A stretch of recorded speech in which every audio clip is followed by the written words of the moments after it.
Alejo in here. I believe we have a quorum, if I'm not mistaken. I'm here. Welcome. Sorry about that. No worries. We will go ahead and call this meeting to order at 3:03. Hello and welcome, everybody.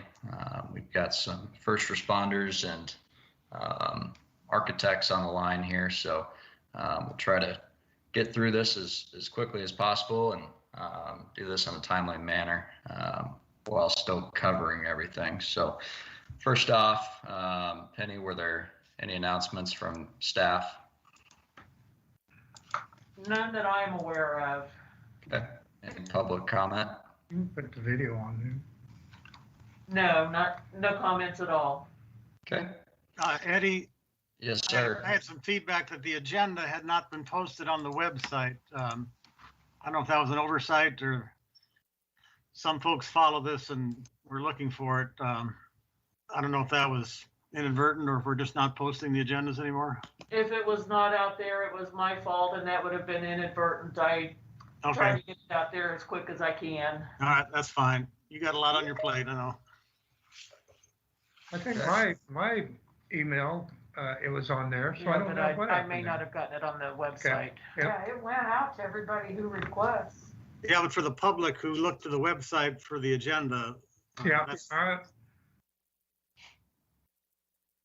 All right. Let's move to item number 1, approval of minutes. First off, did everyone have the opportunity to look over the minutes from January 11th, regular meeting? Any comments, omissions? I move to approve. I'll second. All in favor? Aye. Aye. All opposed? Motion passes unanimously. And same deal on the special meeting dated January 19th. Everyone have a opportunity to look those over. Pretty short and sweet, that one was.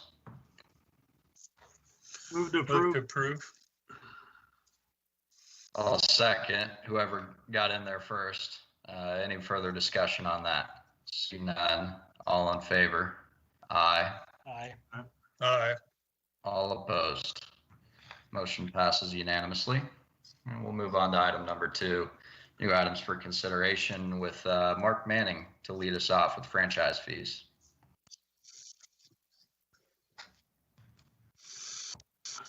You're muted, Mark. Thank you. Sorry about that. Thank you for having me today. I'll be very brief.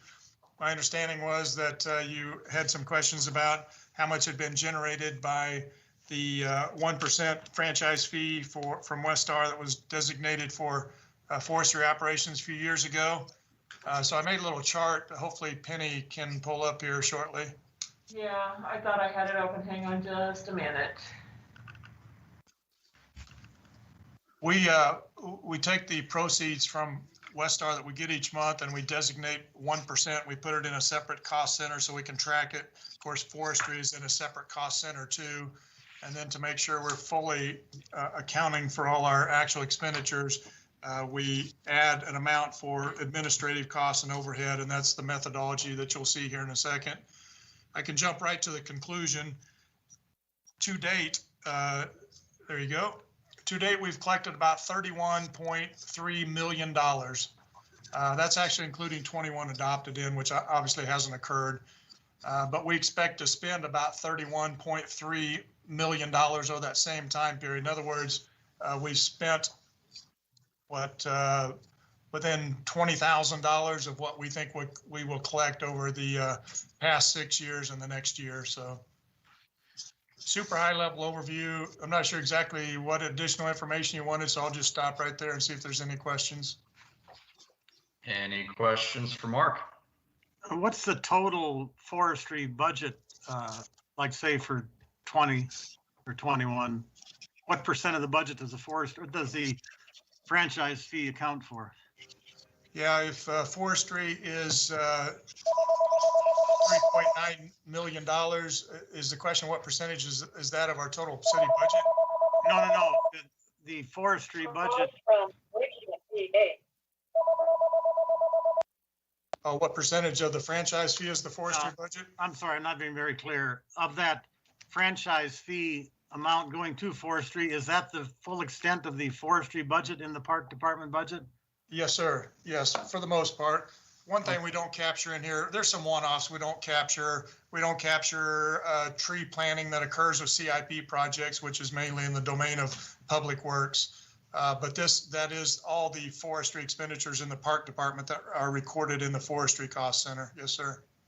Are any of those funds ever redirected? My understanding that the golf carts purchases drew in part from that fund. Was that accurate or that bad information? I don't have any idea, Dale. I wouldn't know. Okay. And lastly, that indirect cost, administrative cost, is that drawn from that same formula that we talk about with the golf division where administrative fees are based on a federally directed formula? Similar. It's actually 3 components. What we do is park administration is a cost center within the park department. And what we do is take a portion of that that's attributable to forestry, and then park maintenance and forestry is a combined division. So we take a percentage of that administration. And for example, Mr. McGuire, who's on the call, he's budgeted in the park maintenance and forestry administration cost center. He's not budgeted in the forestry cost center, but he, obviously has something to do with forestry. So that's a small example. So we'll take an allocation to him.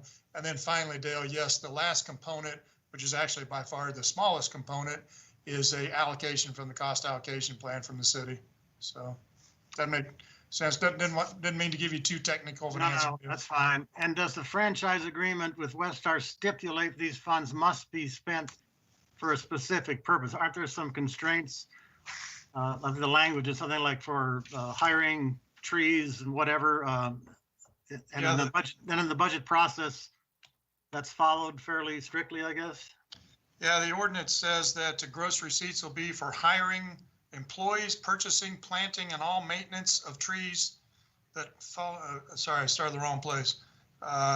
City forestry section will commit to utilization of the 1% of the gross receipts to hiring employees, purchasing, planting, and all maintenance of trees that follow the right tree, right place principles, et cetera, et cetera, et cetera. And then it goes on to say that should funds from the 1% exceed the above referenced amounts, trees and other maintenance projects for right-of-way or publicly controlled property under the jurisdiction of Parks and Rec will be selected as deemed appropriate for forestry. So generally, yes, what you said, Dale. Okay, in the end, I just would be interested in how the park board participates in the setting of priorities for the expenditure of those funds. The park department creates a budget for that forestry endeavor, and they're split between those various causes. In the budget process, are we informed up front and given the opportunity perhaps to discuss and evaluate how the money is spent, where it's spent? That's a better question directed to your park staff, Dale.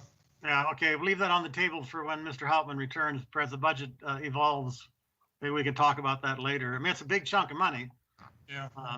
And how it's spent is in forestry. I'm really a big fan of forestry. They do a great job, and trees are important. So, all right, I'll leave that on the table for the budget discussion at a later meeting. Okay. Thank you, Mark. Yes, sir. Any other questions for Mark? Okay, Mark, hang around. We'll come right back to you after the HOT update. And we can move on to, again, sorry guys, Sergeant Needstead and Officer Swatili. Close enough on mine. I'm Dave Neinstead, so I've been called much worse, so no worries there. Just give real quick, and Officer Sweetall. I'll just introduce myself real quick. My name's Dave Neinstead. I'm a sergeant on the police department, and I've been on for about 25 years, and I currently supervise the community policing South team as well as the homeless outreach team. And I'm going to let my officer take care of giving a little quick presentation, give you guys an overview, kind of what we do, why we do it, how we do it, and a little bit how we interact with the park department. So I'll let Officer Sweetall take care of it. Hi guys, Officer Nate Sweetall. I'm actually going to try to share a PowerPoint slide. Let me know. Can you guys see this slide that I just shared? Yes. Yes, we can see it. Excellent, thank you. So our team actually consists of 4 officers. I know you see 3 right here. It's actually Officer Ryan Dozier, Officer Matt Lowe, myself, and Officer Ann Mackey, which is supervised by Sergeant Dave Neinstedt, who you just heard from. We're a citywide team. We have 4 officers, and we basically respond to all the 911 calls that are homeless related. We're also the only unit that can enforce our camping ordinance. I'm going to go over our camping ordinance in regards to not only citywide, but also how it applies to the Parks Department, which is a different chapter, and how that started. So a little bit of information about us. You can see this is kind of all the things that we do throughout the city, respond to all the 911 calls for homelessness. We also do assistance for regards to homelessness for police officers that call us on scene. We do have a bus program that reunites homeless with friends and family in another city or state. We just make sure they have somewhere to go to. It's not shipping homeless off to be homeless somewhere else. We do, and that money is not done through the city budget. It's actually done through grants that I apply for, and from the community donating private dollars to that program. We provide education in the community, similar to what I'm doing today. We also education of the department members, fundraising for a bus program, and the list goes on and on. The 2 things that we also do, and the main things, is enforce our camping ordinance and also do cleanups. And I'm about to get into some case law to understand that those have to be done appropriately and done the right way, or you can wind yourself up in civil litigation if you not do things the proper way. We respond with a non-traditional type policing philosophy. So we have, roughly almost 700 police officers in our department. There's 4 of us that do, instead of arresting people and taking them to jail or writing reports, that type of thing, we have 4 of us that do something a little bit different. So we're going to go into a park, like right here. This is the old NASCAR park, actually. And this individual, let's say he's drinking in public. So traditional enforcement would be, we would arrest this person, take him to jail, and 2 hours later he gets out, goes back to the park, continues the same behavior.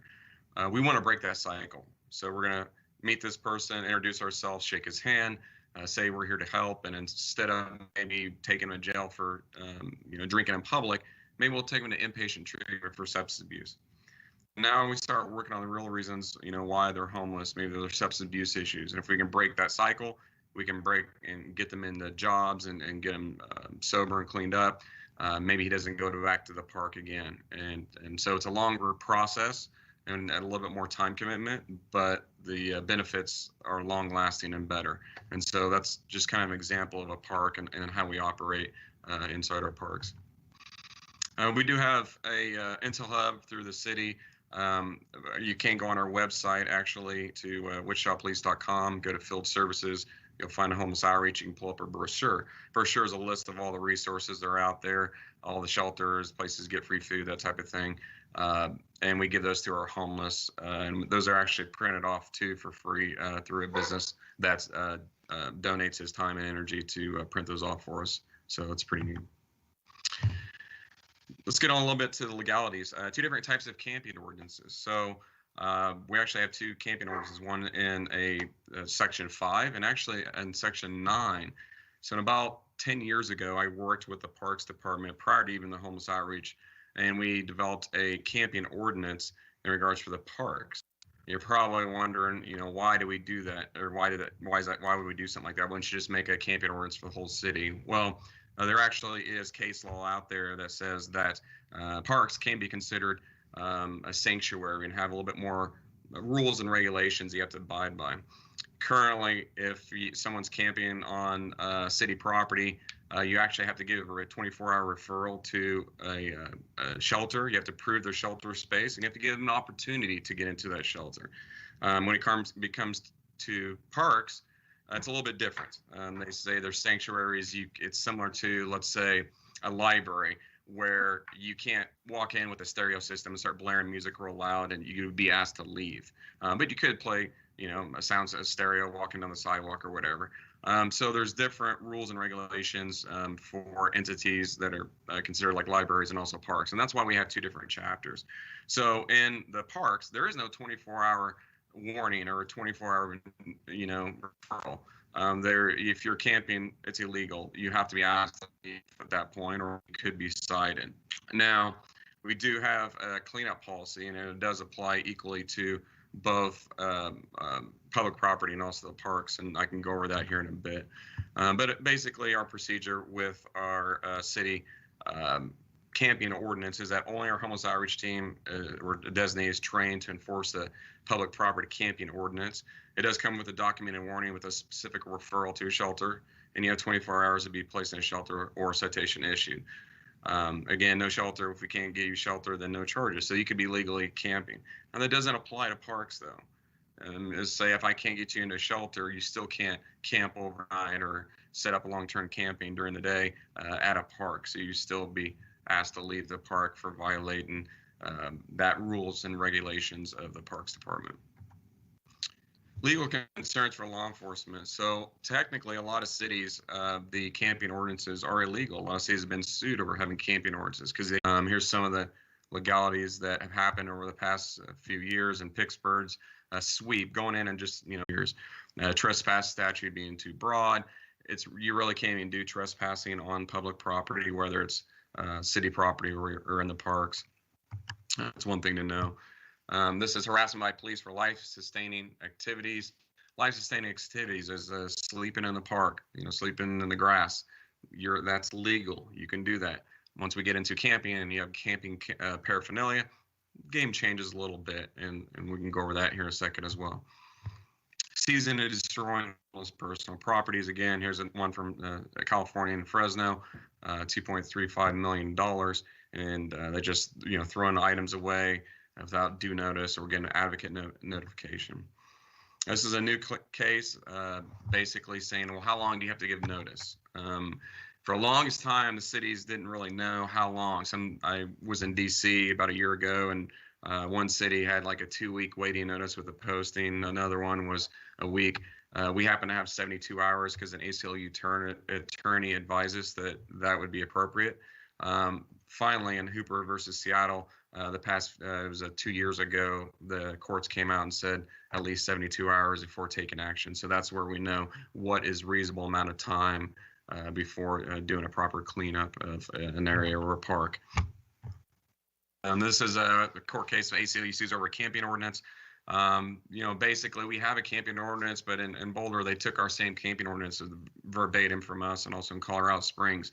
And they just started arresting and citing homeless people for camping and not giving them a referral to a shelter, not proving that there was shelter space available. Ultimately, that ended up into a lawsuit, even though they had the same ordinance that we did. So that's why we do have a homeless outreach team. That's why we're experts in the referral process to these different programs, and why most cities now have homeless outreach teams.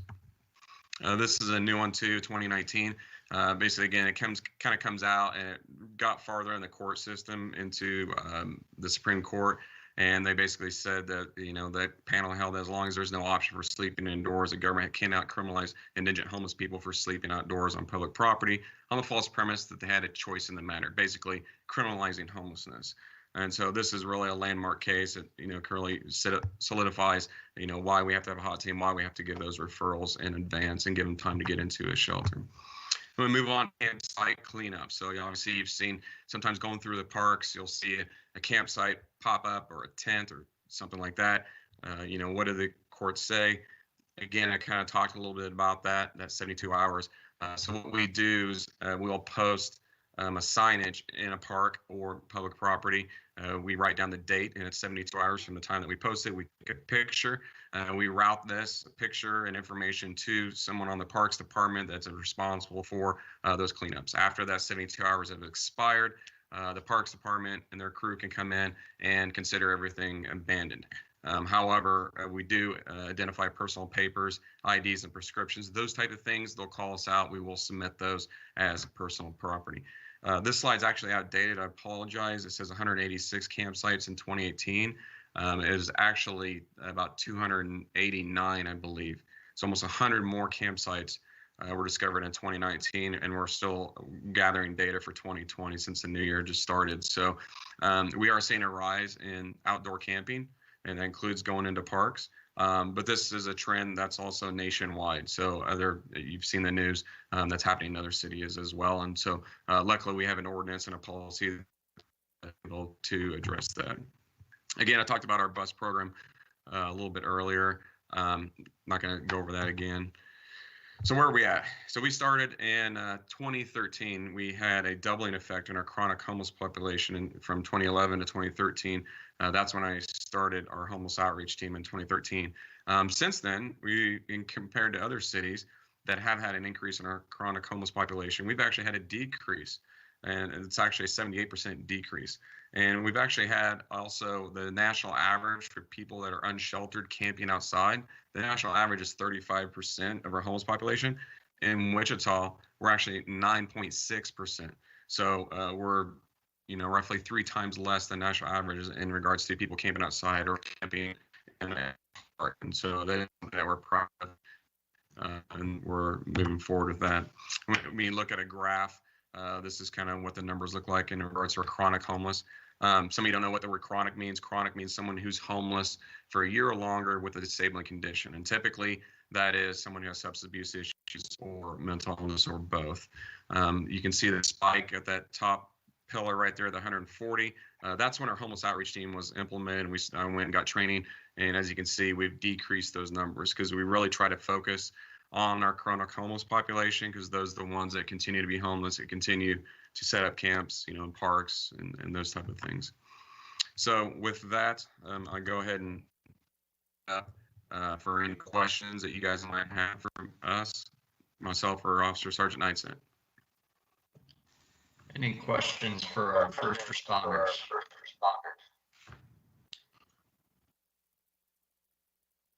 I think one of the reasons it's on the agenda is I asked about the couple of incidences at Meridian Park, and now watching that, thank you for what you do, by the way. Having 4 people in charge of a huge issue like that is amazing. The concerns of our neighborhood was the possibility of other criminal behavior that might accompany homeless presence in a park where we haven't seen it before. And I know you were, I guess, having people understand how they can communicate with you is a big part of that. And knowing that you've got all these programs in place is reassuring, certainly. And it's only, I think it was 2 incidences or 3 in our park, but that's more than we've seen ever before.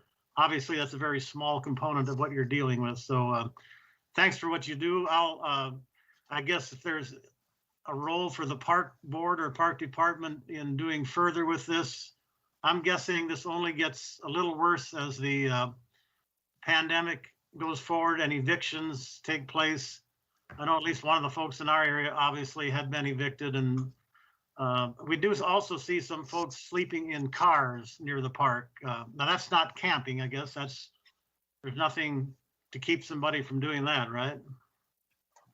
Well, technically, when I wrote the ordinance in 2013, we actually did include camping in a vehicle, part of the camping ordinance. And so if they are on city property with set up for long-term camping, that would be illegal. But, keep in mind, sleeping is legal. So we have to make a distinction, are they set up long-term, or are they just, sleeping in a park lot in their vehicle, which would be legal. And so we have to kind of go out there and look at that situation and kind of analyze, what's going on here, if it's long-term or not. So.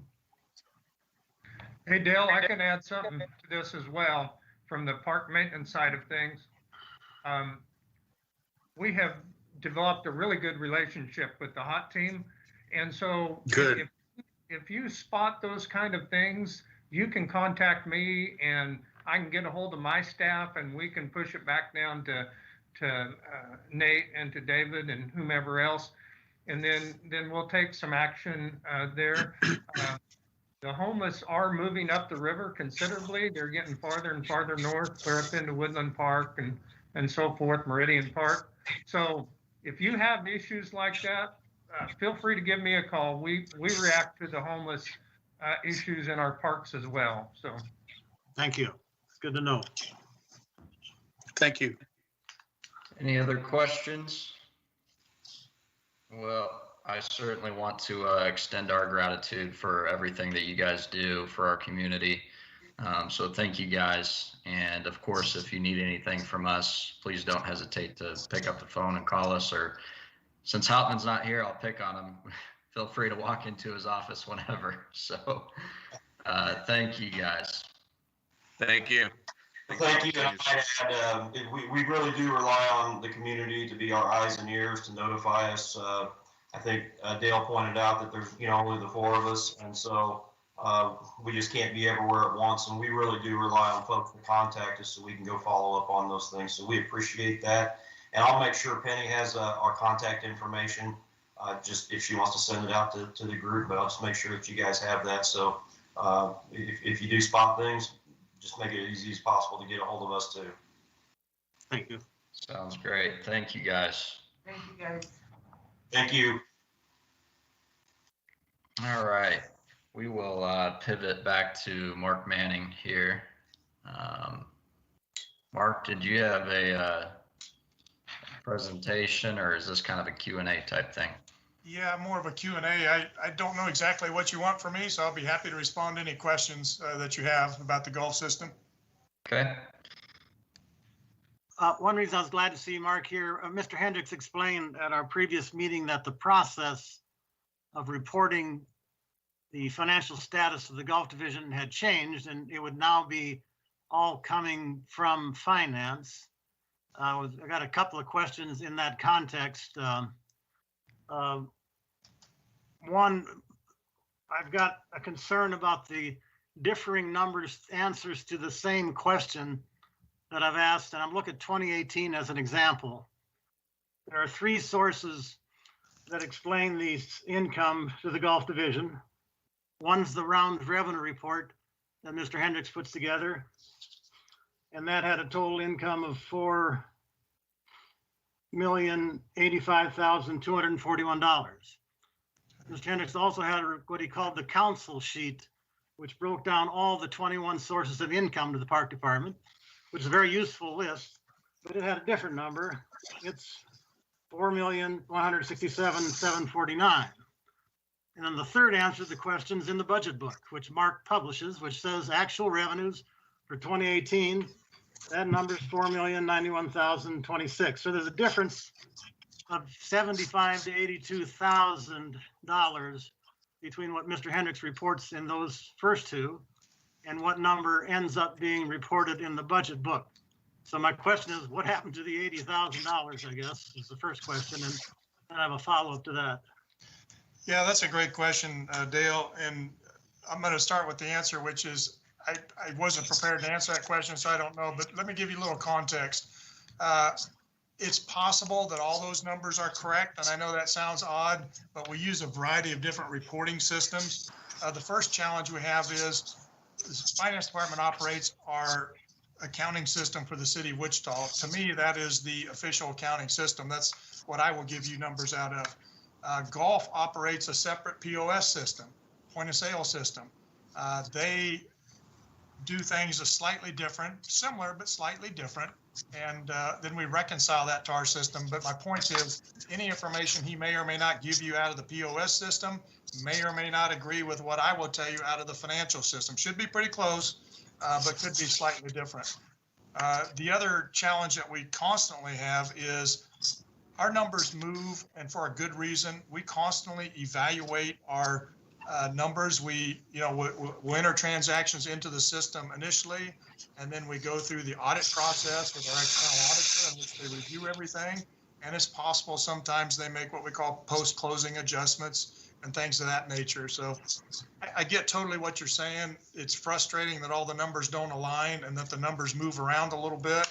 But without being able to speak specifically to your question, that's just the general context of how we operate and where we operate in. So I can always give you a pretty good idea what's going on, but you're right. Sometimes the numbers will move around a little bit. I'll check on your specifics, so Dale, I'm sorry I didn't come prepared to discuss that today, but I'll see if I can dig down and find out the specifics to your exact question.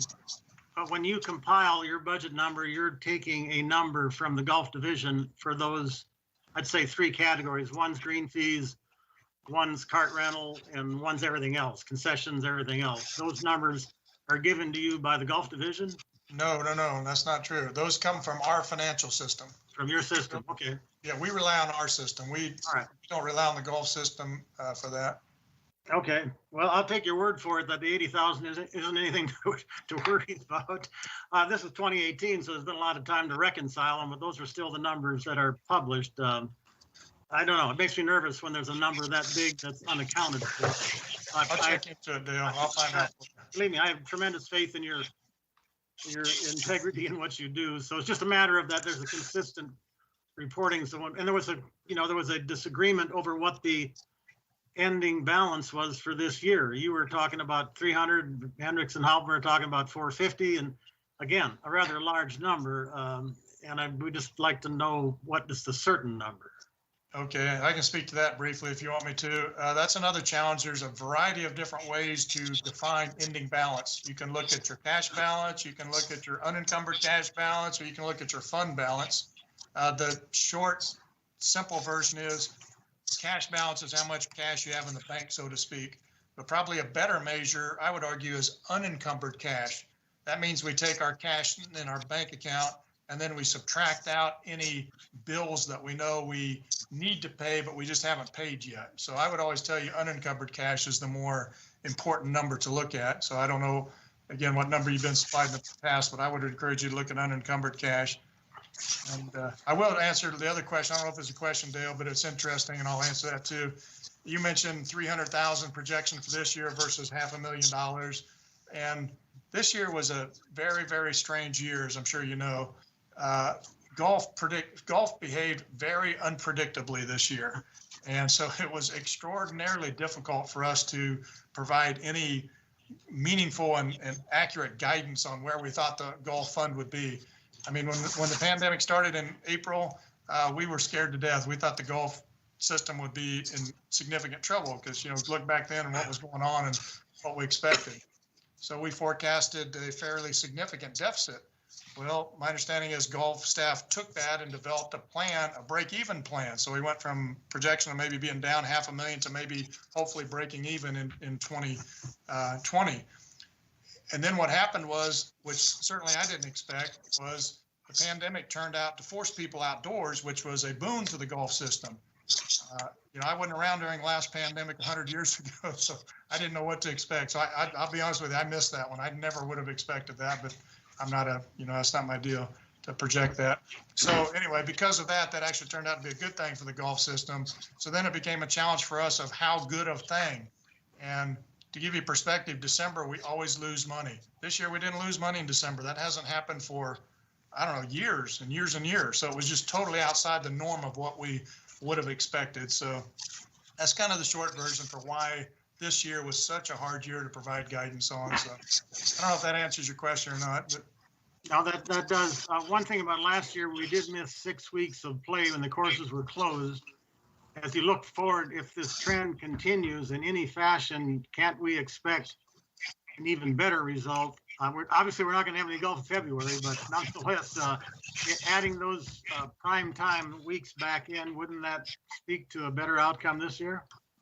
Well, I think you hit the nail on the head. If the trend continues, and that's what we don't know. If we get the virus problem solved, is the trend of behavior of playing more golf going to continue or not? I don't know the answer to that, but I will say this: yes, the system will be in much more favorable shape in the future if what we saw happen in quarters 3 and 4 of last year happen into the future. Okay. Well, I know this isn't maybe in your wheelhouse, but it's the question everybody in the golf system is waiting for an answer. When does this proposal from First Tee come forward? And I know our group, Greg Ferris, myself, and others that expressed the concern of the manager that for the golf pros, people running the system, there's got to be some planning opportunity, and they're left right now with the sword hanging over their head, not knowing what to do. Do we have an update? Yeah, I can't provide any guidance on that, Dale. I'm sorry. Okay. All right. We'll wait and see. Any more questions for Mr. Manning? I think we'll take some of the stuff up at our next GAC meeting in more depth about where this is going. So we did, Eddie, we did have some discussion about these, like particularly Mark did a phenomenal job of an analysis on the Auburn Hills debt and explained that to our GAC. I think it was a GAC, or was it to the park board? It was a GAC. I don't see that come forward. I know that's been an issue for the park board, but that was the conclusion was the debt had long been repaid if you had followed the same funding mechanism you did at the beginning, because property tax revenue had been astronomical from Auburn Hills.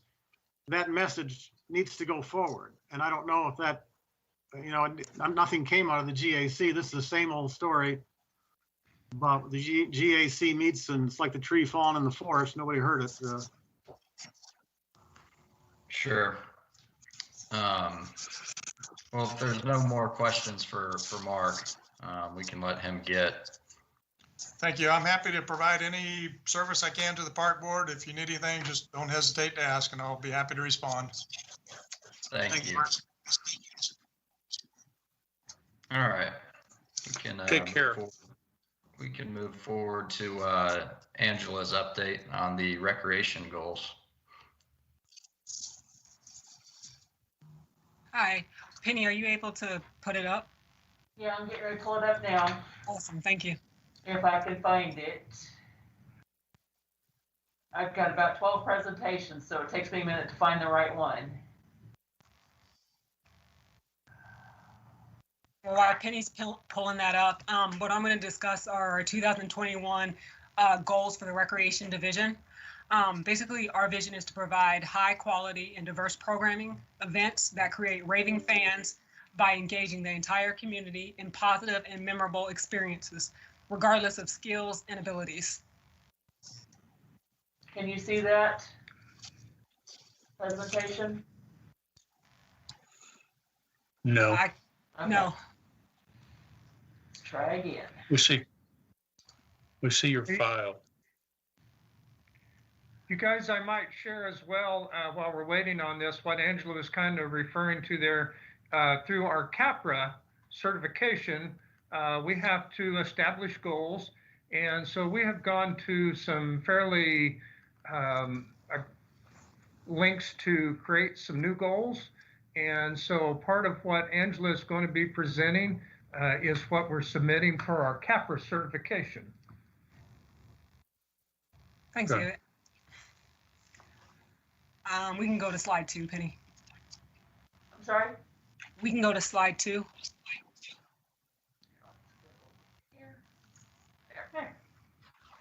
Okay, thank you.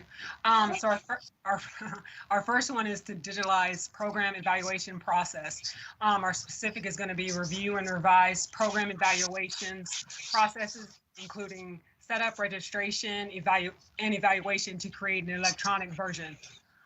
Right now we do surveys, but most of those are by hand.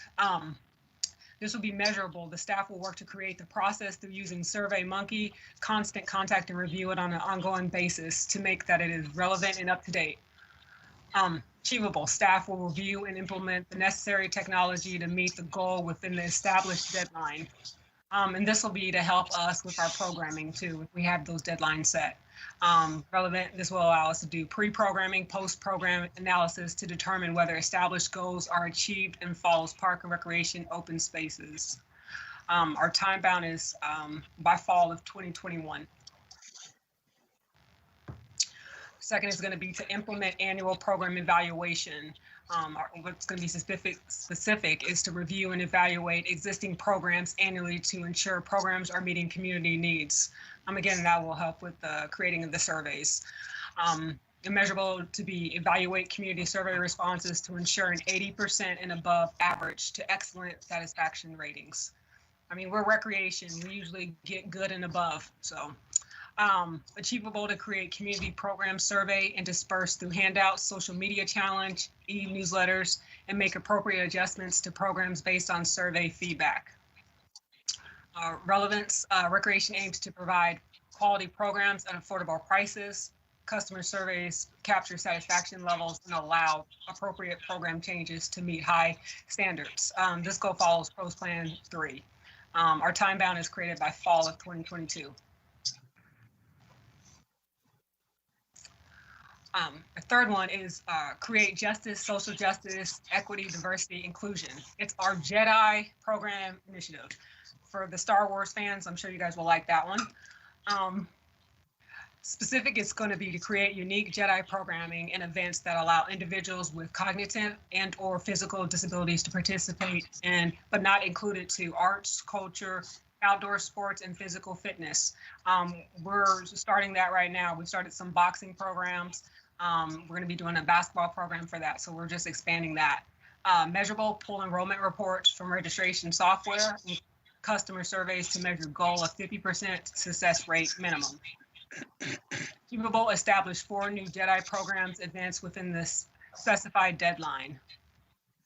Relevant, individuals deserve equal opportunities for high quality, affordable recreation. And this goal falls in PROS Plan 4. And we're trying to establish that by the fall of 2025.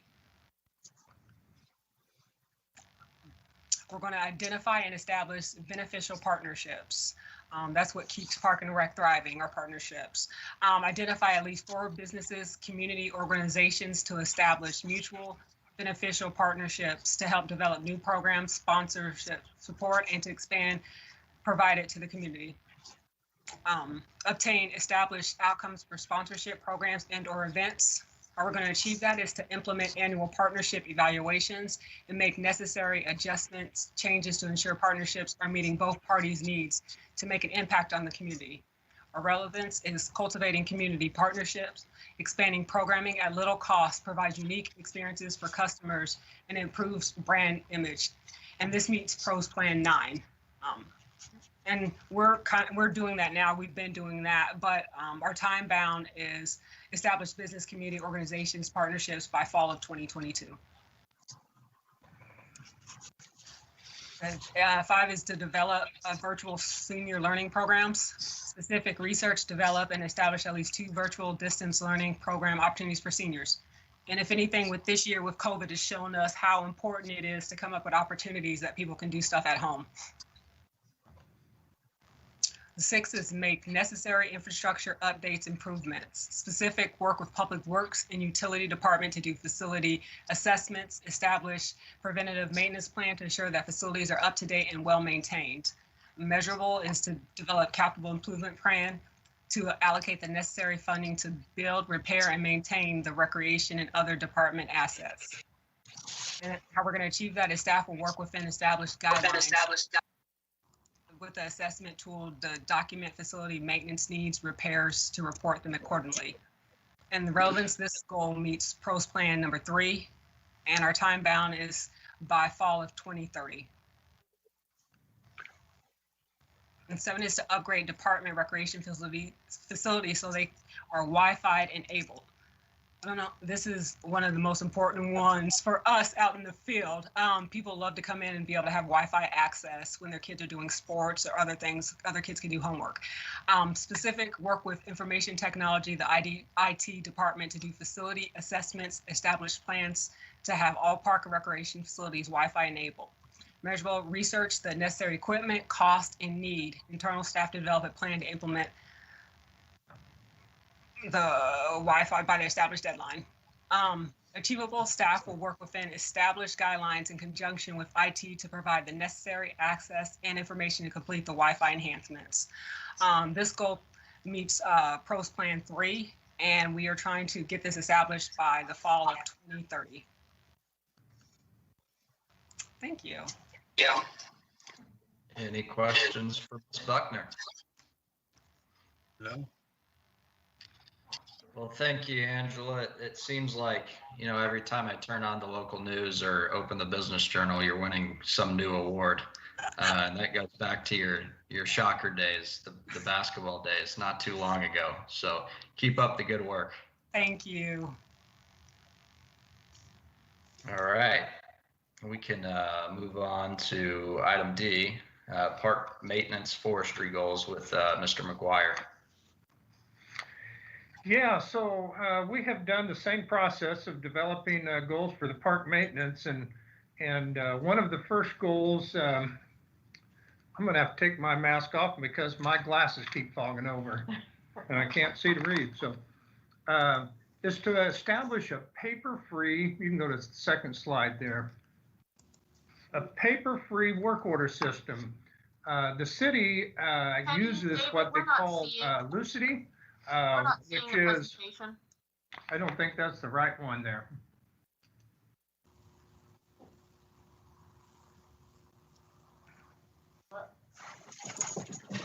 Let's see, we're, Well, go back to that.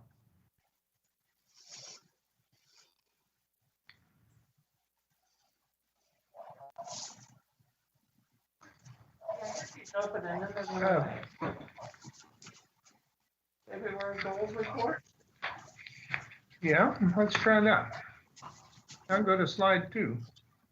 So we're still not seeing it. When you select that, you have selected your screen to show the file folder, and you need to go back and share your screen to show the PowerPoint.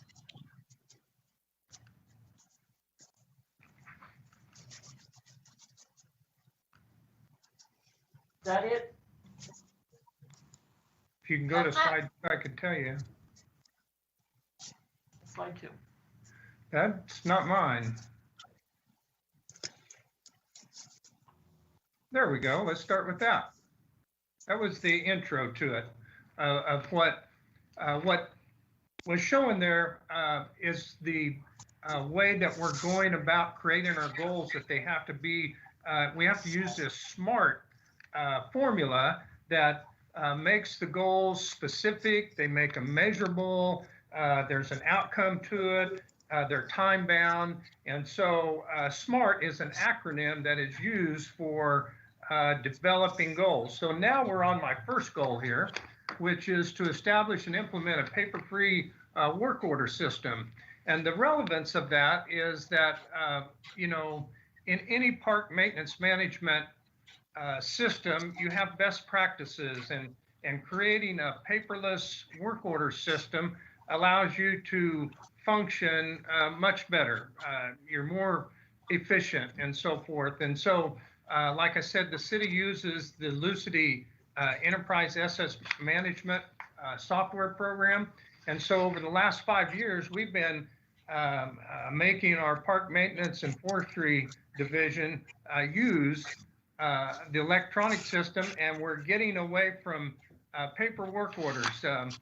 The forestry work section used to have like 25,000 work orders all written out by hand and stuff. So we've gone to an electronic system which allows us to measure what we're doing better.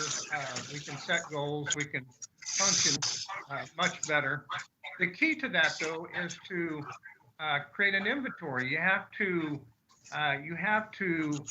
inventory each item or each asset with a GPS setting so that you know exactly where that's at. So that kind of leads us to number 2 here. You can go to, we've talked a lot about creating a citywide tree inventory, and the idea there is to plot out every tree that the city is responsible for. And we're responsible for all the trees between the curb and the sidewalk. And so we're guessing, since we don't have an inventory, that it's about 350,000 trees across the city. Well, to get each one of those trees, which a tree is an asset, inventoried, there are systems, there are organizations that will come to your city and help you do that. They will help you plot out all of your trees across the city. They drive up and down all the streets, and they tell you what kind of a tree it is. They assess the condition of it. But those tree inventories are really expensive, $250,000 and up. So we're trying to decide that, is this goal really a good goal for park maintenance to have? We don't see the end in sight on creating that. It would be great to plot out every tree in the city. It would give us a value of every tree. It'd be a huge number as to the value of the trees. So the relevancy is to bring the efficiencies of the workforce section up to its fullest capabilities. It would be absolutely necessary to implement the tree inventory program. So more decisions to take place on that one. So number 3 here is to increase the overall city-owned park acreage. We haven't purchased any park acreage in quite some time. We haven't had a significant donation of any park property in a while, and our city is continuing to sprawl out. The boundaries are getting bigger, and if we don't figure out how to purchase some property, we could have just big expanses of developments without any green space in between them. So every park department across the country that tries to achieve this CAPRA certification, and we also have our PROS plan that talks about the need for purchasing park property on a continuous effort so that we can help break up the sprawl of cities and it doesn't just become one massive blob of houses and businesses and so forth. So the goal that we've created is to acquire 5%, about 250 acres additional park property based off the current park property ownership at a minimum every 2 years. So if you have properties or know of people that want to donate their property for a park, please let us know, because we think this is a really important goal for our department. Number 4 there. Nope, you can go one more. No, there you go. We also have some park acreage. We have about 1,000 acres of park property that we've acquired or have been given to us and so forth. And so another issue is that we need to get that undeveloped park acreage developed into some usable spaces. Our goal there is to develop about 10% of the undeveloped park acres to make them into usable spaces. The relevancy of that is it is absolutely necessary to provide green space for citizens of Wichita for the purpose of providing healthy and vibrant cities. So we want to create the best city we can. There are trends across the country that recommend a certain amount of park acreage based off of population. So I think the last survey that I saw, the city is a little above the park acreage ratio to population, but 1,000 of those acres are sitting there undeveloped. So we need to work on developing those properties some more. Let's go to number 5. Our park maintenance building down there was built, I think I might have the date written in there, 1929. It was a refuge site. A lot of our parks seem to be related to old landfills and stuff like that, but it's my understanding that the building was a place where they brought some trash materials to and dropped off, and then they were taken to other places and so forth. So that building's been around a long time. 3 years ago, we got to do a little facelift on it and to make it a nicer place to work out of.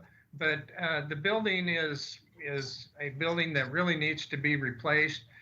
We have been working on getting it on the CIP planning process to get replaced. The Public Works Department has come out and evaluated the building, and it is considered that it should be condemned and replaced, but right now we need the building, and we're making it work for now. But so one of our goals is to replace our park maintenance building, get it more efficient. Finish installing the engineered wood fiber playground safety surfacing. We've talked about this a bit. We've got about 17 more playgrounds that need to be converted, and that will get all of our playgrounds to either a poured in place rubber safety surfacing and or this engineered wood fiber. The engineered wood fiber works pretty good. It is ADA accessible. At some point, it'd be great to have all of our playgrounds with poured in place rubber safety surfacing, but Right now, that's just not feasible. So instead of having sand and or those cut up chunks of rubber, we feel that the engineered wood fiber is better. And so over the next 5 budget season, we'll finish out those 17 playgrounds and get them all up to date. One more. There we go.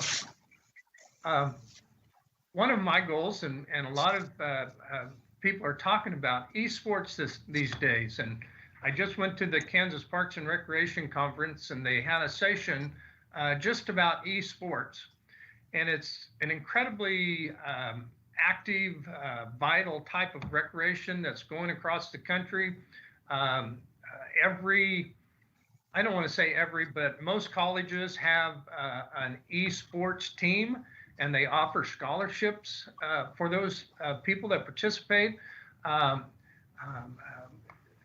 At the conference, the last slide of the presentation was a slide of a stadium in China that seated 100,000 people.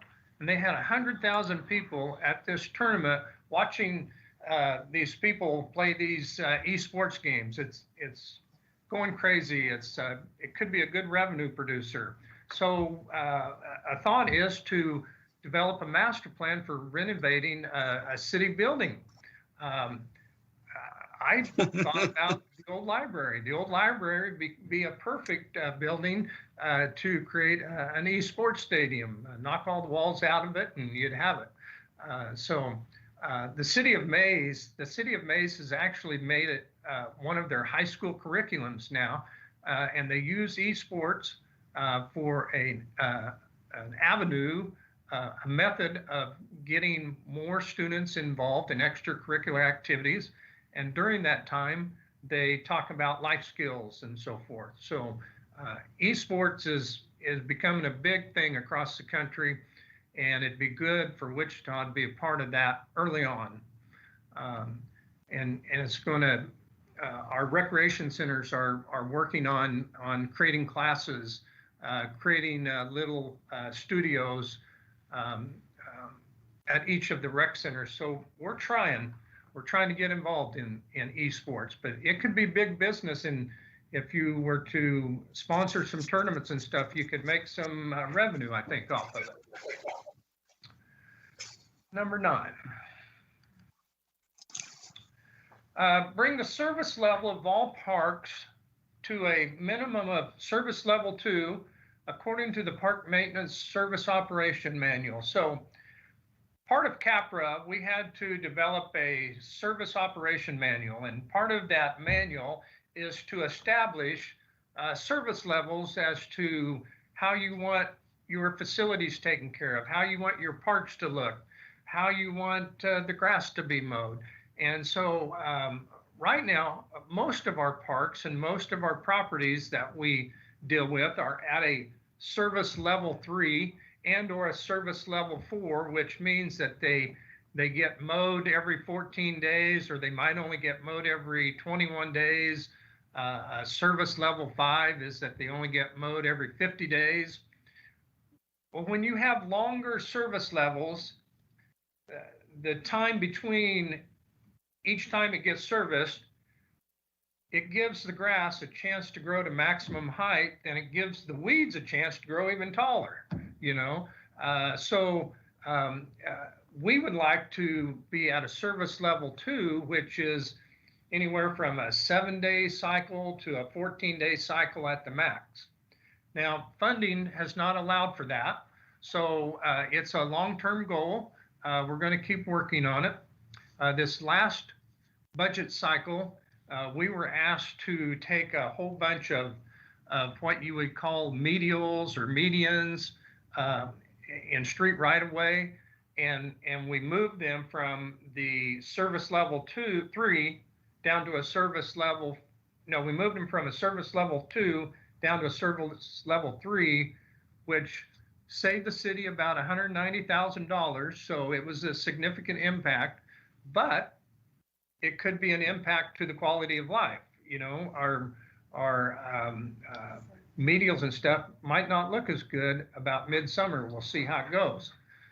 So we using those service levels, we can plug in numbers and we can move things on the chart pretty easily and determine what that's going to cost. So the relevancy is that meeting the level of the service demonstrates that the city's goal of providing an attractive, safe, and secure city for the citizens of Wichita. So we want to provide the most attractive city we can, and park maintenance and the service levels is part of all of that. And yeah, there's my note in 2120. You can go back to that. So there's a little note there in red that talks about the budget adjustment that we did last year. 120 individual city properties were converted from a service level 2 to a service level 3, which will result in savings to the city's budget of about $195,000. But we could have some additional complaints or concerns about that going into next year. So my last one there, I'll try to move this along here.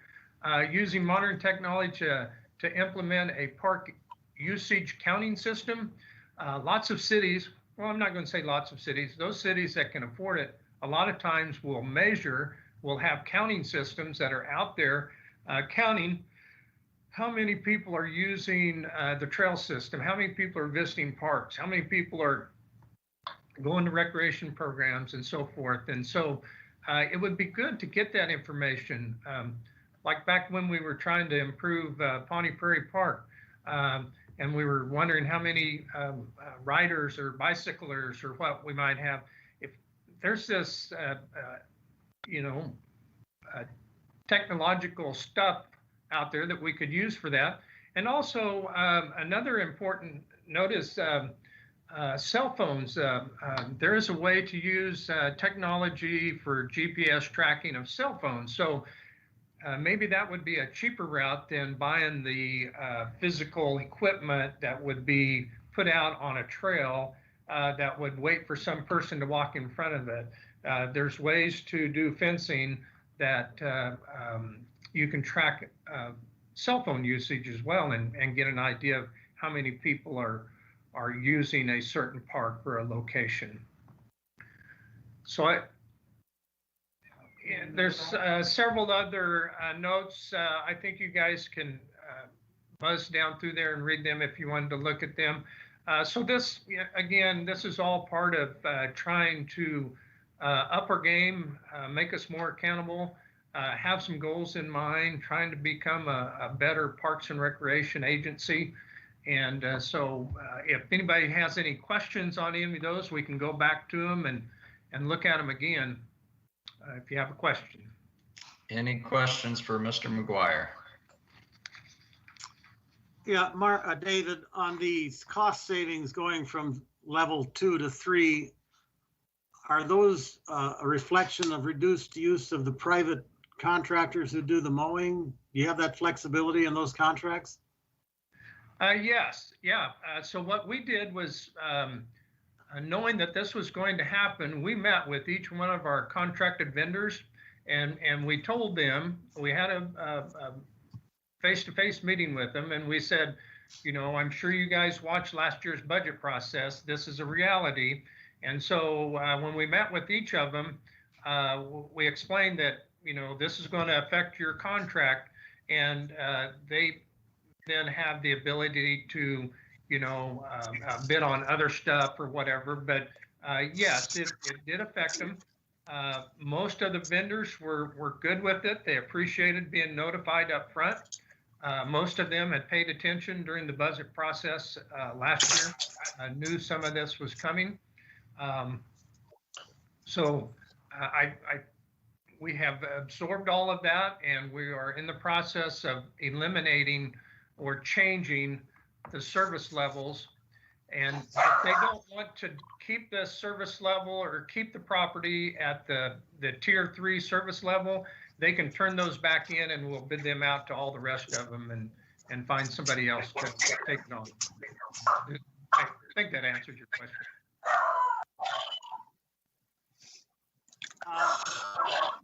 David? Yeah.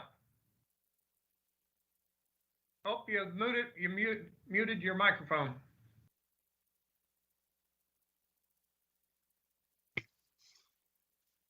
Okay, Now here you're we back. go. Am I back on? Yep. Thank you.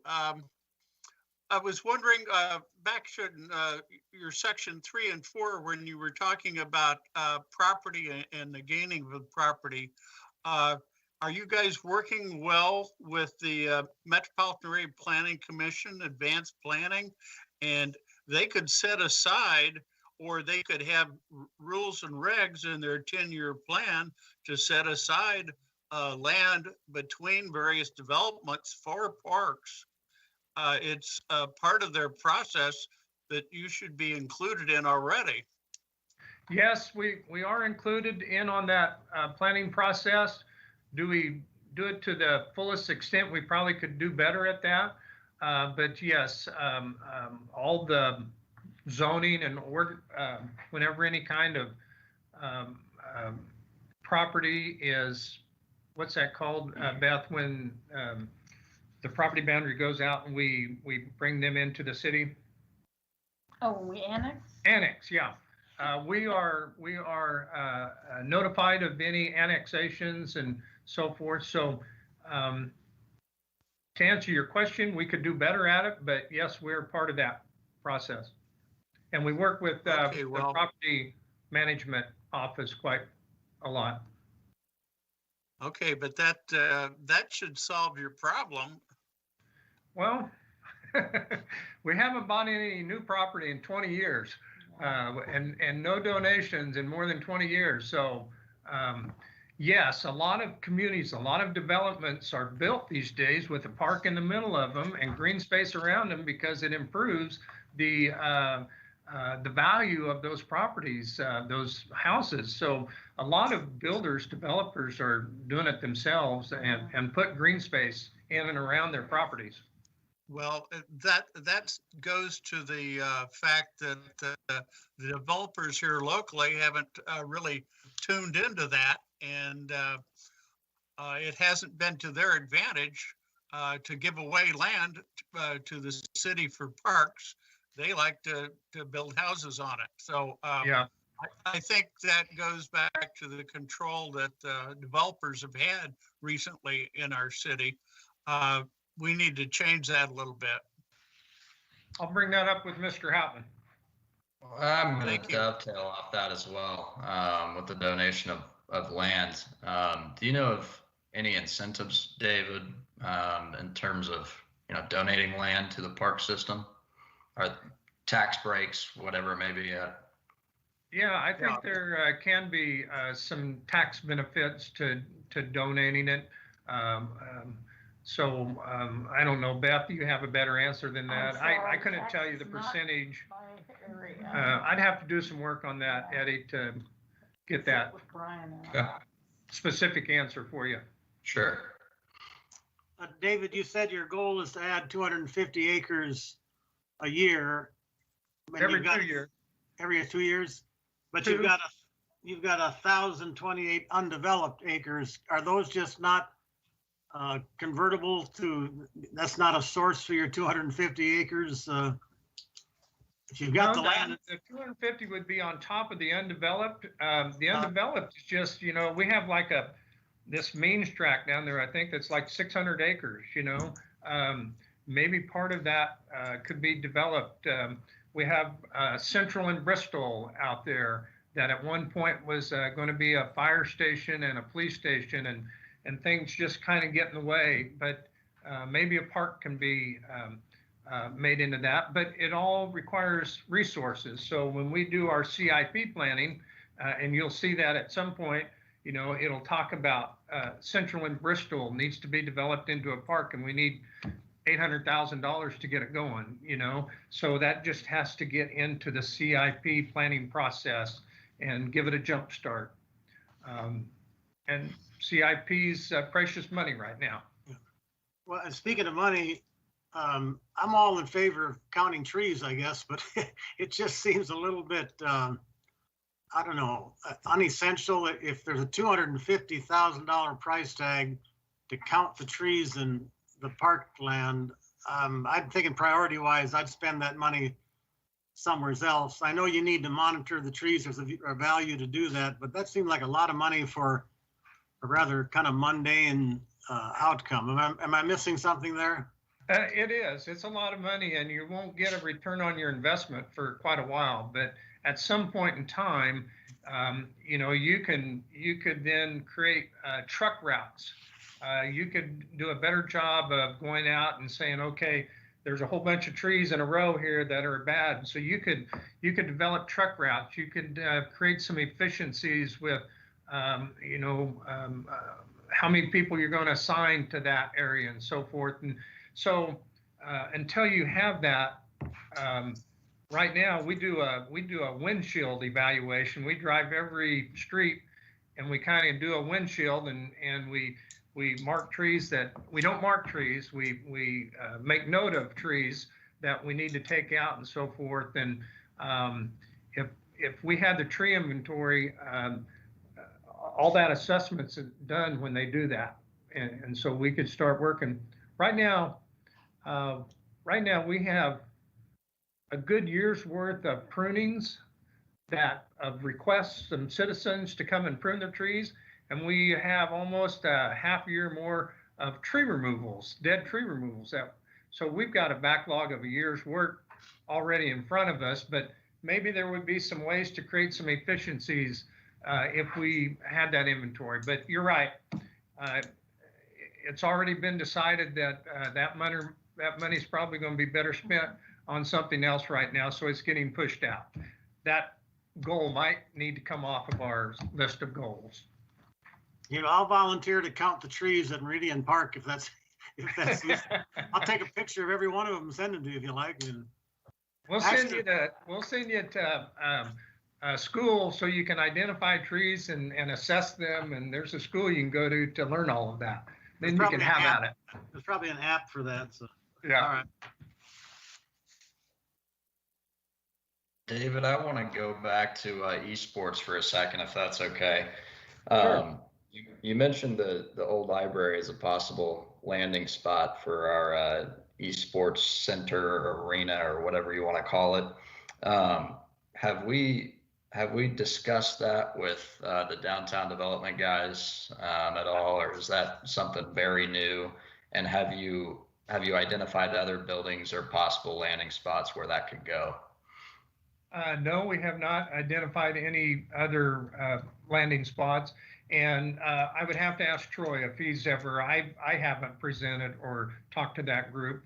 Now, Troy might have, and Troy's very up to date on esports as well. So we could ask Troy if he's had an opportunity to talk about that or to throw out the library as a space that, in my mind, the nice height of it, because these esports arenas have big screens in the middle of it, four-sided, you know, so all the people all the way around can watch the screens, and you need something with some height to it, you know. Yeah.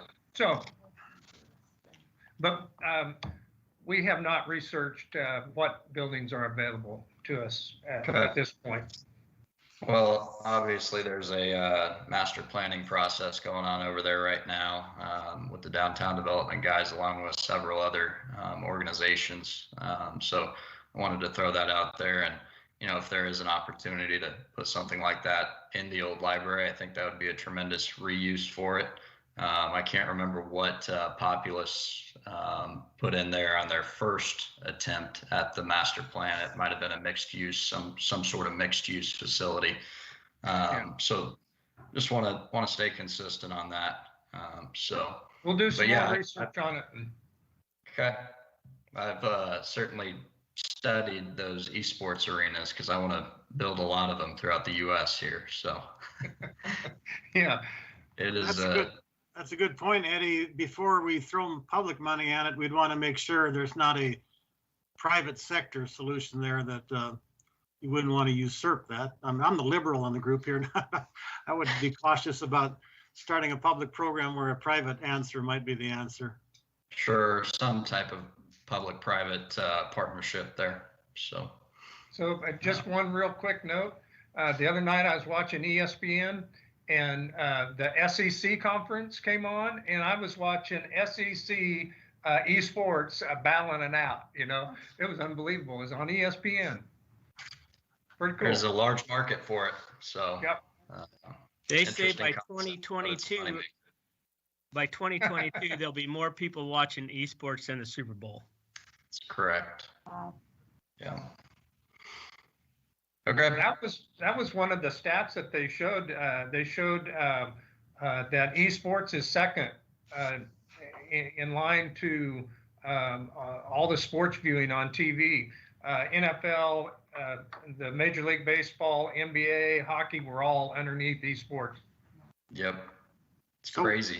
What is an e-sport? I don't even know what that is. Is that like sitting at a They computer? a lot of times they're flying drones. You know, they're in a battle with their drones, and so the University of Louisiana has a little drone up here, and he's flying around, and they score points, and they knock these balls around in the air into a goal and stuff, and it requires lots of maneuvering of the paddle and stuff. So it's real fast Dave, game. you better research that. What's that? You better research more on that. Yeah, there's a lot. They of are playing video games. Yeah. These Yeah, teams my- are playing video games. And they're getting paid boatloads of money to play video games. They're gonna end up with huge thumbs and no muscles, so that's okay. Okay. Any more questions for Mr. McGuire? See none. Thank you, sir. We appreciate it. Yep. And we can throw it to Gentry, I believe. Find my spot here with the 2021 Park Department goals. Gentry, take it away. Okay, can you see my slides here, 2021 admin goals? Yes, we can see them. Yes. Great, Yep. okay. I'm hoping I can keep this quick. I know this meeting is really drawing out here, and I'm hoping that we can keep it short and sweet. Our goals for the admin, like we've heard from Angela and David before, we established these according to our pros goals. We've got 10 established in our pros plan. And so the goals that we have developed for our annual goals that stretch out over the span of many years are all in line with what we've established in our master and strategic plan. We have goals for admin, marketing, recreation, and then park maintenance and forestry. We use these for the budget, performance measurement, evaluation, and CAPRA documentation, as David mentioned. These are goals that we establish at the beginning of the year, follow up mid-year to see what kind of progress we're making, and then at the end of the year we do another review just to make sure that we're online and make edits and see what we need to change throughout the coming year. So our first goal in admin is improving new employee orientation to the department. We're hoping to develop standardized orientation manual and program for new employees. That way we can increase familiarity with the department processes and policy, get people more acclimated to our department, and get them inundated with what we do sooner, and have a more comprehensive understanding of the agency across all divisions. And, most importantly, I think improved staff communication. We're hoping to get that started and kind of off the ground here in the first quarter of 2021.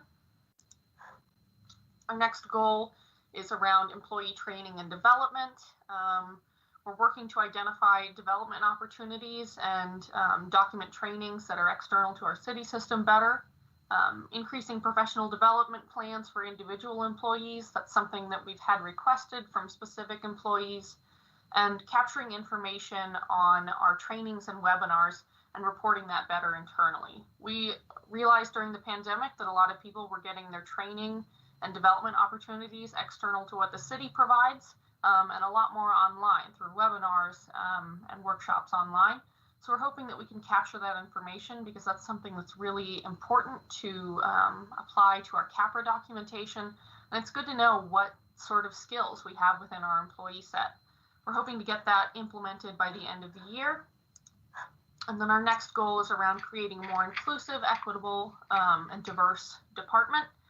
Angela talked about JEDI programs kind of in our operations and our services, and this goal is more looking internal and inward at what we're doing as an agency. So we're currently already in the works on this, on developing a DEI policy plan and framework that includes staff trainings on cultural competencies. There's a group of the 4 of us that are the staff committee on addressing these issues. There's an introduction into implementing measurable DEI objectives and initiatives into our programming and services. So we hope that once we've kind of done an internal look at what we're doing and what we can improve, we can translate that better into what we're providing services-wise. And then increasing our staff capacity to tackle DEI challenges and better serve our community.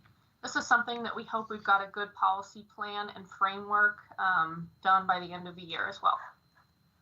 So I kept it really short. I'd be happy to offer more explanation if needed, but that's what we have on our admin goals. Any questions for Gentry? See none, and we'll keep it with you, Gentry. I think we're just going to go down the line here. Great. Capra Awards. So the other thing that I have now, I don't have a presentation for this one, just something that I get to tell you all about.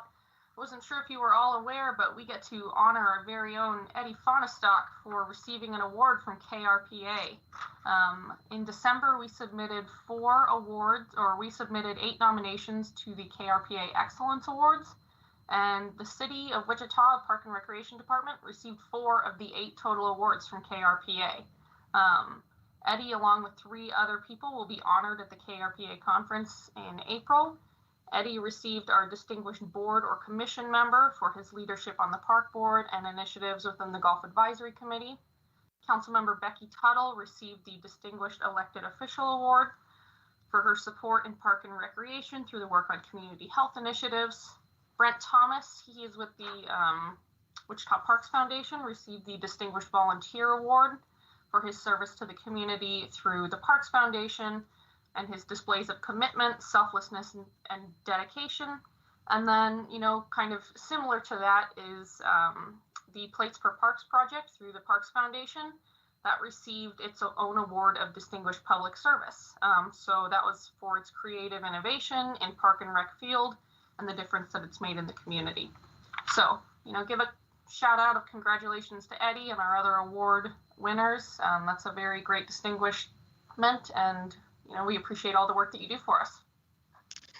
Well, thank you. I'm not sure I'm deserving standing next to, you know, the other awards, but no, I appreciate it. So thank you. You bet.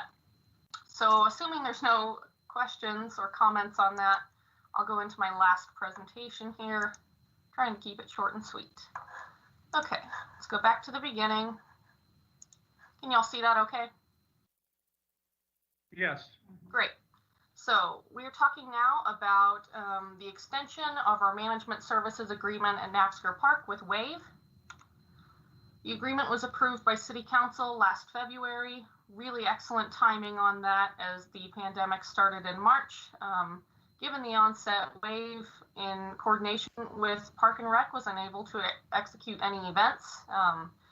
Actually, the day that everything shut down was the day that the park grand opening was supposed to happen. So that timing again was not very beneficial for us. So we're hoping that when we renew this contract that we're able to coordinate events and services according to public health guidelines when it's appropriate. So according to what we are able to do in conjunction with the state and what we can do locally. So the analysis of this agreement amendment is that the initial agreement had a term of a 1-year pilot project with a 5-year extension and another 5-year extension that could be renewed by both parties.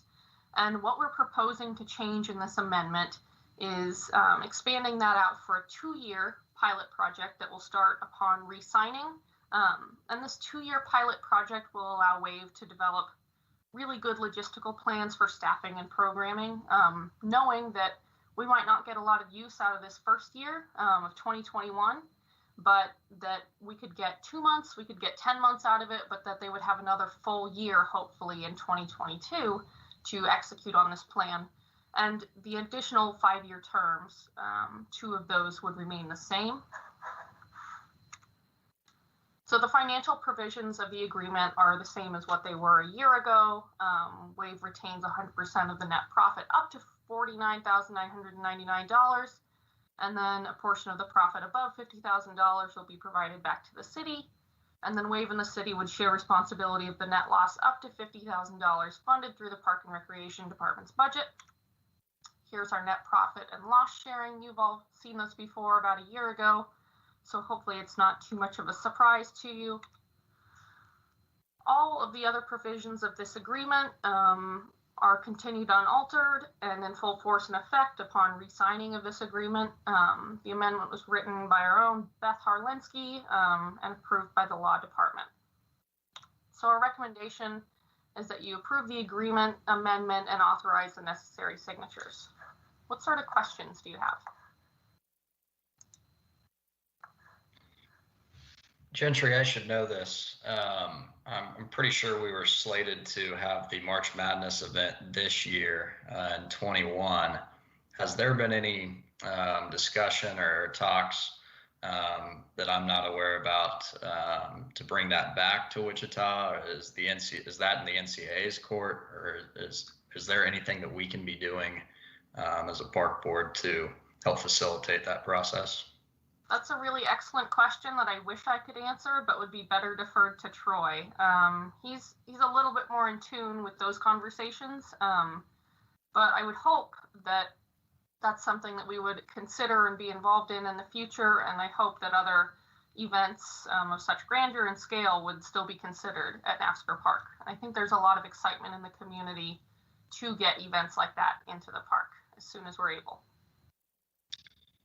Yeah, I went to, I can't remember if it was 2017 or 2018, went to that March Madness event.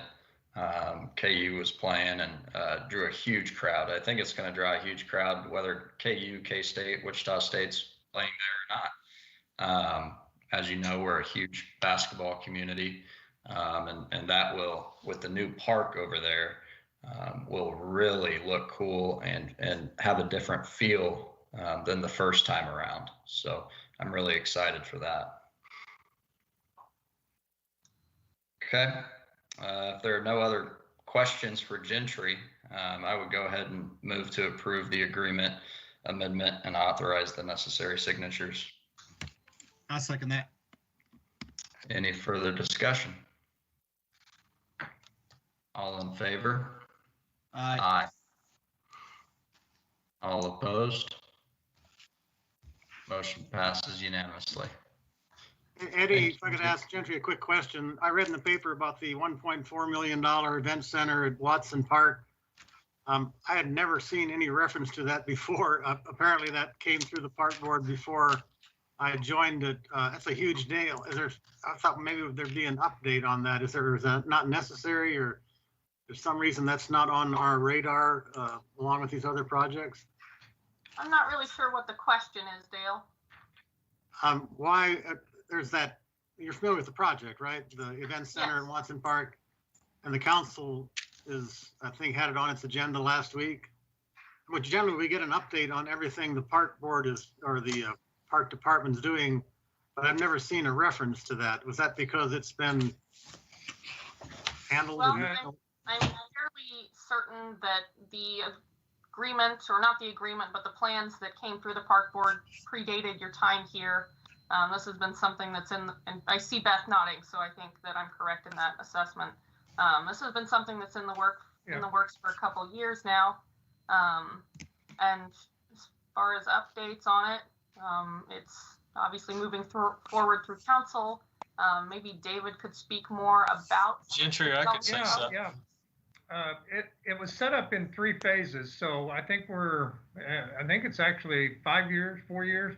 And so we did the first phase of it and did some improvements. And then with the second phase was to create the community event building. And we put it out for bid, and it came in too high, so we had to rebid all that. So I think the reason why it went back to council just the other day was that the rebidding process just occurred, and so it was going back for approval. And then there's a third phase that will be showing up in the CIP. When we go through CIP, there'll be a third phase that will be discussed as to what will be built or done with the remaining money in phase 3. So it was set up in 3 phases. We've done the first phase. Now we're working, which was the remodel of the concession stand, the yellow brick road, and I think the train barn.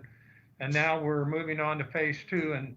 And our big thing is we want an event center down there. We need a nice rental place down there. And the building should create revenue. We should be able to rent it out for different events and picnics and family gatherings and weddings and that kind of stuff. So I can't tell you, I can't remember what's in phase 3. I'd have to pull the documents out for that. Larry's on the call, I think, and Larry could probably tell us exactly what's answer it better than I can. Well, actually, you hit it pretty good, David. That came up to City Council last week to approve additional funding. We did put this out for bid last May, and all the bids came in over the estimate. So we went back to the drawing board, so to speak, and tried to shave some cost off the original proposal. And we've done that now. And we did have to go back for some additional funding. So that was the reason for going back to City Council last week for some additional funding. No, I'm not questioning the value of it. That seems like a major park department asset once it comes on board. And we keep track of a lot lesser projects month to month. It just surprised me that it had never been. Would you like to add it to the agenda, Dale? No, if only to the extent that it's as relevant as the other things we talk about. It's a big chunk of money and obviously a very valuable resource. So if nothing else, just to continue to give it the recognition it might deserve. It's certainly greater than some of the things we've talked about. Nonetheless, just okay, that's fine. We could probably, either Reggie and I could put comments on that every once in a while as things change or whatever in the recreation or the maintenance report, so that you wouldn't have a whole nother person reporting on just Watson Park. So well, we do have a Watson Park update every once in a while in here. Yeah. So it doesn't have to be even a presentation if you just put it in written form and we see it, just as to say that it's there and what the status of it is. I was just surprised. I mean, I had never heard of it before. And all of a sudden here's a $1.4 million asset to the park department I'd never heard of at that point, but I should have paid more attention earlier, obviously. But nonetheless, that'd be fine if it just going forward. Well, Dale, if you ever have questions, please don't hesitate to reach out to us in the meantime between meetings. We'd be happy to bring it up then, or make sure that this is something that we can prepare adequately for you before we get to the park board meeting, just to make sure all of the information's out there. All right. There's no other questions for Gentry. I kind of got lost there in translation, but I'm pretty sure we're at Larry's athletic courts update. Yeah, thank you, Eddie. Just going to take you through a presentation. We're going to get ready to take this presentation to the DABs, and just want to update the park board as to what we're doing. I'm going to share my screen here in just a second here.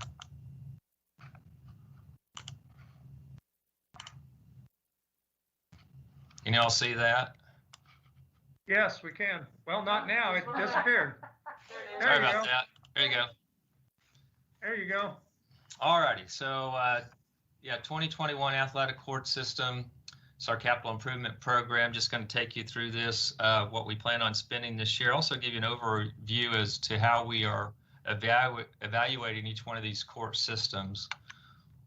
This gives you an overview of what we have in the system today. 177 courts.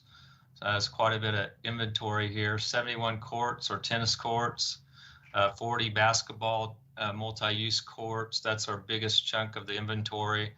We do have some volleyball courts, outdoor pickleball courts. You know, we've a lot of that's really grown a great deal over the last 2-3 years.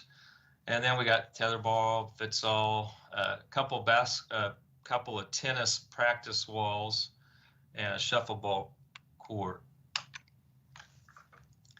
So our capital improvement program provides for $225,000 each year, 21 through 30. That's a total of $2.25 million. That only averages out to about $17,000 per court. Now, the thing to remember here is a lot of courts don't need any additional court. We've done quite a bit of work on the courts over the years that are in good shape, but we do have some courts out there that need to be removed and replaced. This gives you a sense of what the cost of these courts cost. This is kind of a fun aerial image you see here. This is actually in Harrison Park. This was one done about a year ago. It's a combination futsal, futsal tennis combination. These futsal courts, we only have 2 facilities currently, actually 3 that have these. They're quite a bit more expensive to do them the right way. They require special material. So that's why you see they're about 160 grand a piece to do. Tennis courts, post tension, about 75,000 a piece. Post tension basketball, 70,000. A little less going with just a regular reinforced concrete slab basketball court, about 60 grand. And then about 10 to 15,000 per each. If we go in and just do crack repair and resurfacing, you know, that only lasts about 1 to 2 years. That's not something we really push for because it's not a real good use of funding. Court lighting. Currently, a couple things to keep in mind here. Really, with the way our funding is currently set up, we're not in a position really to support court lighting. So we've been focusing on just court replacement. And when we do lighting, we insist that it be of excellent quality. We've been putting in lighting systems that have a 25-year maintenance plan. We just don't have, again, the support system to keep these up to speed. But for instance, you know, we just finished our Stryker complex out northeast. We spent about $1.5 million on lighting. So you can see here about $40,000 to $50,000 per court just to do lighting. These are some of the most recent projects we've done. I think I showed you earlier the Harrison tennis futsal. It was an old double court system in there that was in bad shape. We converted that to not just 2 tennis courts, but a tennis court and futsal. Harrison basketball is a post-tension basketball court we also just finished last year. Sherwood Glen basketball is a half basketball court with pickleball striping. That means you'll have to come out and bring your portable nets. That's not a permanent pickleball facility. And then Evergreen Park, we went in and actually took one of our tennis courts there, and we added a couple goals, and we converted that to a futsal court. And then West Meadows Park is another one of the parks that we have had an existing tennis court that was in poor condition. We did choose to do some repairs there and just had it resurfaced. Again, here just kind of letting you know where we are on projects. This Ralph Walls Riverside Tennis Center is kind of it's our premier facility. We're currently in the process of doing this as we speak. All the courts have been poured and repaired. We're now, of course, it's freezing outside. The only thing that has not been done is the surfacing and striping of these, but it'll include 13 tennis courts that have, of course, been replaced and resurfaced. We're adding 3 tennis courts, 6 new pickleball courts. It'll have an additional lighting and plaza area. And this was a $1.5 million project. And of course, we also received that $400,000 grant from the Mo Connolly organization. Have 3 courts currently under design: Osage, Spruce, and Pyatt. These are all, of course, the Osage Park is a double tennis court system, which will be replaced with a single tennis and 2 pickleball courts. Spruce and Pyatt Park are existing asphalt courts that'll be removed and replaced with concrete. An inventory adjustment here. This again based on community surveys that we did. Southview Park, it's been determined that we'll take that court out of the system and replace it to green space. This is how we evaluate our courts throughout the system. It's based on a lot of different criteria. Our staff, I think, has done a great job of doing this. They've gone out to each one of the courts and given it a rating based on these different criteria. And so it's based upon the size and classification of the park per the pros plan. What is it made out of, asphalt, concrete? What kind of cracking's occurring on these courts? The crack size and severity of those cracks. What's the condition of the nets and the post? What's the condition of the marking and the striping?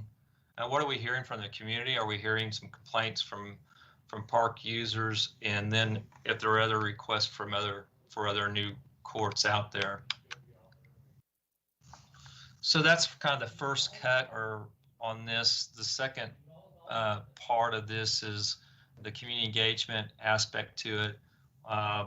Okay, today we're actually presenting this to you for your consumption and approval, but beyond today, we'll be taking this presentation to the DABs so that all the districts will be aware of what our plan is moving forward. Public surveys, we may or may not do those. Those are very time consuming, just depending on the situation. We have done some, and then any kind of local input that might be involved. The other part of this that is important to consider is the aspect of having area park play, free play. You just walk into the park and utilize that asset versus a programmable. That would be, a situation like we have at the tennis center, the Riverside Tennis Center. Right now, we're trying to play a balancing act between making our premier facilities, if you will, more attractive for area tournaments, state tournaments, and regional tournaments. But we still want to create that access that's just good for our area parks. And when we do that, we're still looking at, we've got a pretty good inventory out there. What makes sense to look at this in a way that'll ease our future maintenance concerns. So it all kinds of comes down to these 10 courts that have been identified by staff as the 10 worst in the system currently, 8 of which are basketball, 2 of tennis. If you go through this list, you'll see that most of each one of the districts have been represented in some form or fashion. I don't need to name them here. Boston, you can read for yourself, but tennis, we have a couple old tennis courts at Country Acres and Sycamore that we're still looking at. So I think I mentioned earlier to you, 2021, we're focusing on replacing some basketball courts as well as the tennis and the the pickleball courts at Osage. But 2021, these are 3 of the ones that we've identified with the $225,000 for 21, Boston, Harvest, and Plainview. And then we're still kind of assessing what the future lies for Country Acres and Sycamore athletic courts. Again, mentioned this earlier, but in thinking more about how we approach our programmable courts, we'll be completing this project at Riverside Tennis Facility here in May. This allows us to, again, improve our revenue at this location. It will allow us to attract more tournaments. Along with that, Edgemore and McAdams have been identified. These are 2 important complexes that we utilize when we're bringing big tournaments to town. So this is another focus of where we want to put some of our dollars in the future. So this will help us to increase revenue as we move forward with future tournaments. And they'll also help us to offset maintenance costs in the future as well. And with that, I'd take any questions. Any questions for Larry? Larry, those are all expected to increase participation, I assume. I think Ty Taving in a previous meeting had asked about getting revenue numbers for some of these activities. Is that possible to do going forward, that to show what kind of revenue is generated in some, particularly the tennis center, for example, I know is, and I assume all the recreational sports have user fees of some level. Could we get that identified? I know they're not expected to pay for themselves. Right. It'd be useful to know which ones are doing the best, which would reflect, I guess, the popularity of them too. Yeah, I'm probably not in a position to respond to that, but I know Reggie Davidson's on this call. He might be able to answer better to that. Larry, if I may, this is Emma. So Mr. Hartman talked to me about giving financial updates every month now. So every month I can add that on my agenda. I'm not sure how this works or how to create agenda for that, whatnot. But yes, every month I can give you an update on all the revenues and expenses or in any format you want, either it's by locations or by activities, whatnot. But yes, it's something is on my agenda or on my to-do list. Thank you. Yep. I have a question for Larry. Yes. This is Hoyt. Are we looking at any spectator seats at the tennis center for some of these tournaments? Actually, that's a really good question. One of the featured portions of this project at Riverside Tennis Center is called a kind of a seating plaza area. It's located due west of what would be courts 4 and 5. If you drive by there, if you happen to be in the area, you can drive by and you can see where there's some additional construction being done in that area. So we're utilizing that little transitional area of slope for some additional seating in there, and it's actually a neat little feature of this project. And some Great. shade. We need that. Thank you. You're welcome. Any other questions? Is this something we need to approve today before it moves to DABS? Yeah, I'd like to have at least a general consensus of approval, because we will be, we're scheduled to take this presentation to the DABS next month, and then shortly thereafter, we plan to take this to City Council. Okay. Any other questions for Larry? Discussion? If we endorse it, I'd like to see us add a stipulation that the presentation would include some reflection of what revenue opportunities that contains and what the expectations are, to give it a clear picture of what the cost benefit might be. Sure. Is that a motion, Dale? Sure. I move we approve the presentation and add that stipulation that it includes cost benefits, some reflection of what the expected revenue increase might be and how that might offset the costs that are involved. And Hillman would second. We've got a motion and a second. Is there any further discussion? See none. All in favor? Aye. All opposed? Motion passes unanimously. Thank you, Larry. I think you'll hang out with us here as we move on to item number 3, continuation of prior business. With Clap Park, I believe we've got PJ Novick with Confluence on with us as well. So with that, I will hand it over to you guys.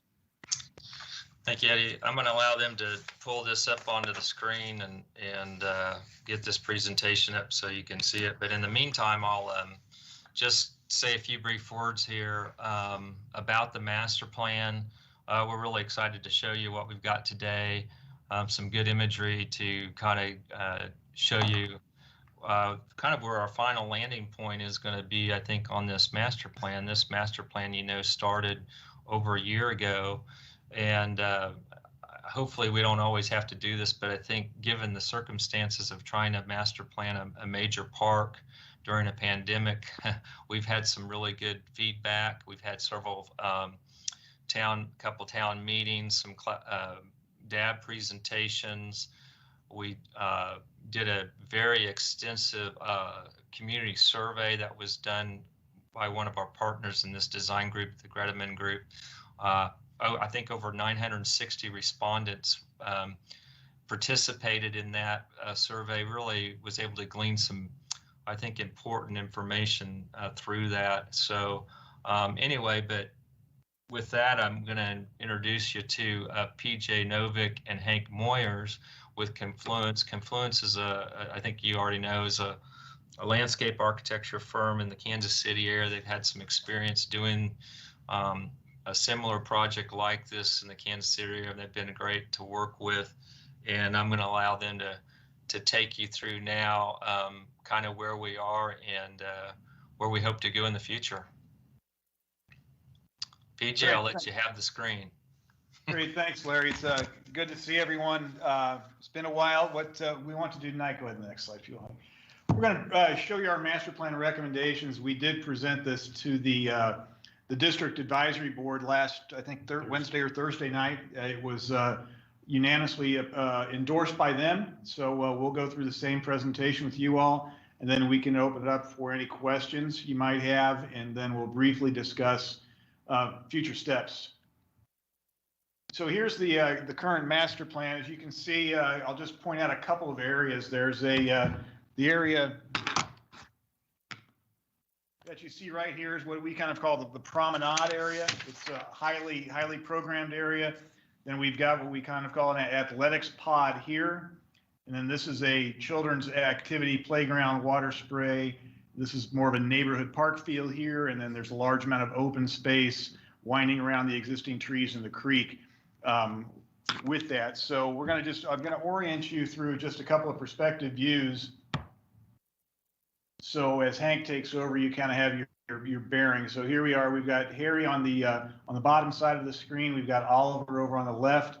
And you can see that large area is the promenade area. Then we jump down into the children's play area, destination playground, then over to the athletics pod, then the large amount of open space you see where all those beautiful existing trees are. And then just over on the right-hand side is the neighborhood, kind of the neighborhood park with the dog park. And we'll get into these details. And here's just another view. So this time we've got Oliver on the left. We've got Meadow Lane on the upper portion. You just kind of get a different view here looking across the promenade area into the children's play area with some of the proposed ponds that we're showing. And then off in the distance is the athletic area. Then the large amount of open space, and then just off the image is the neighborhood park area.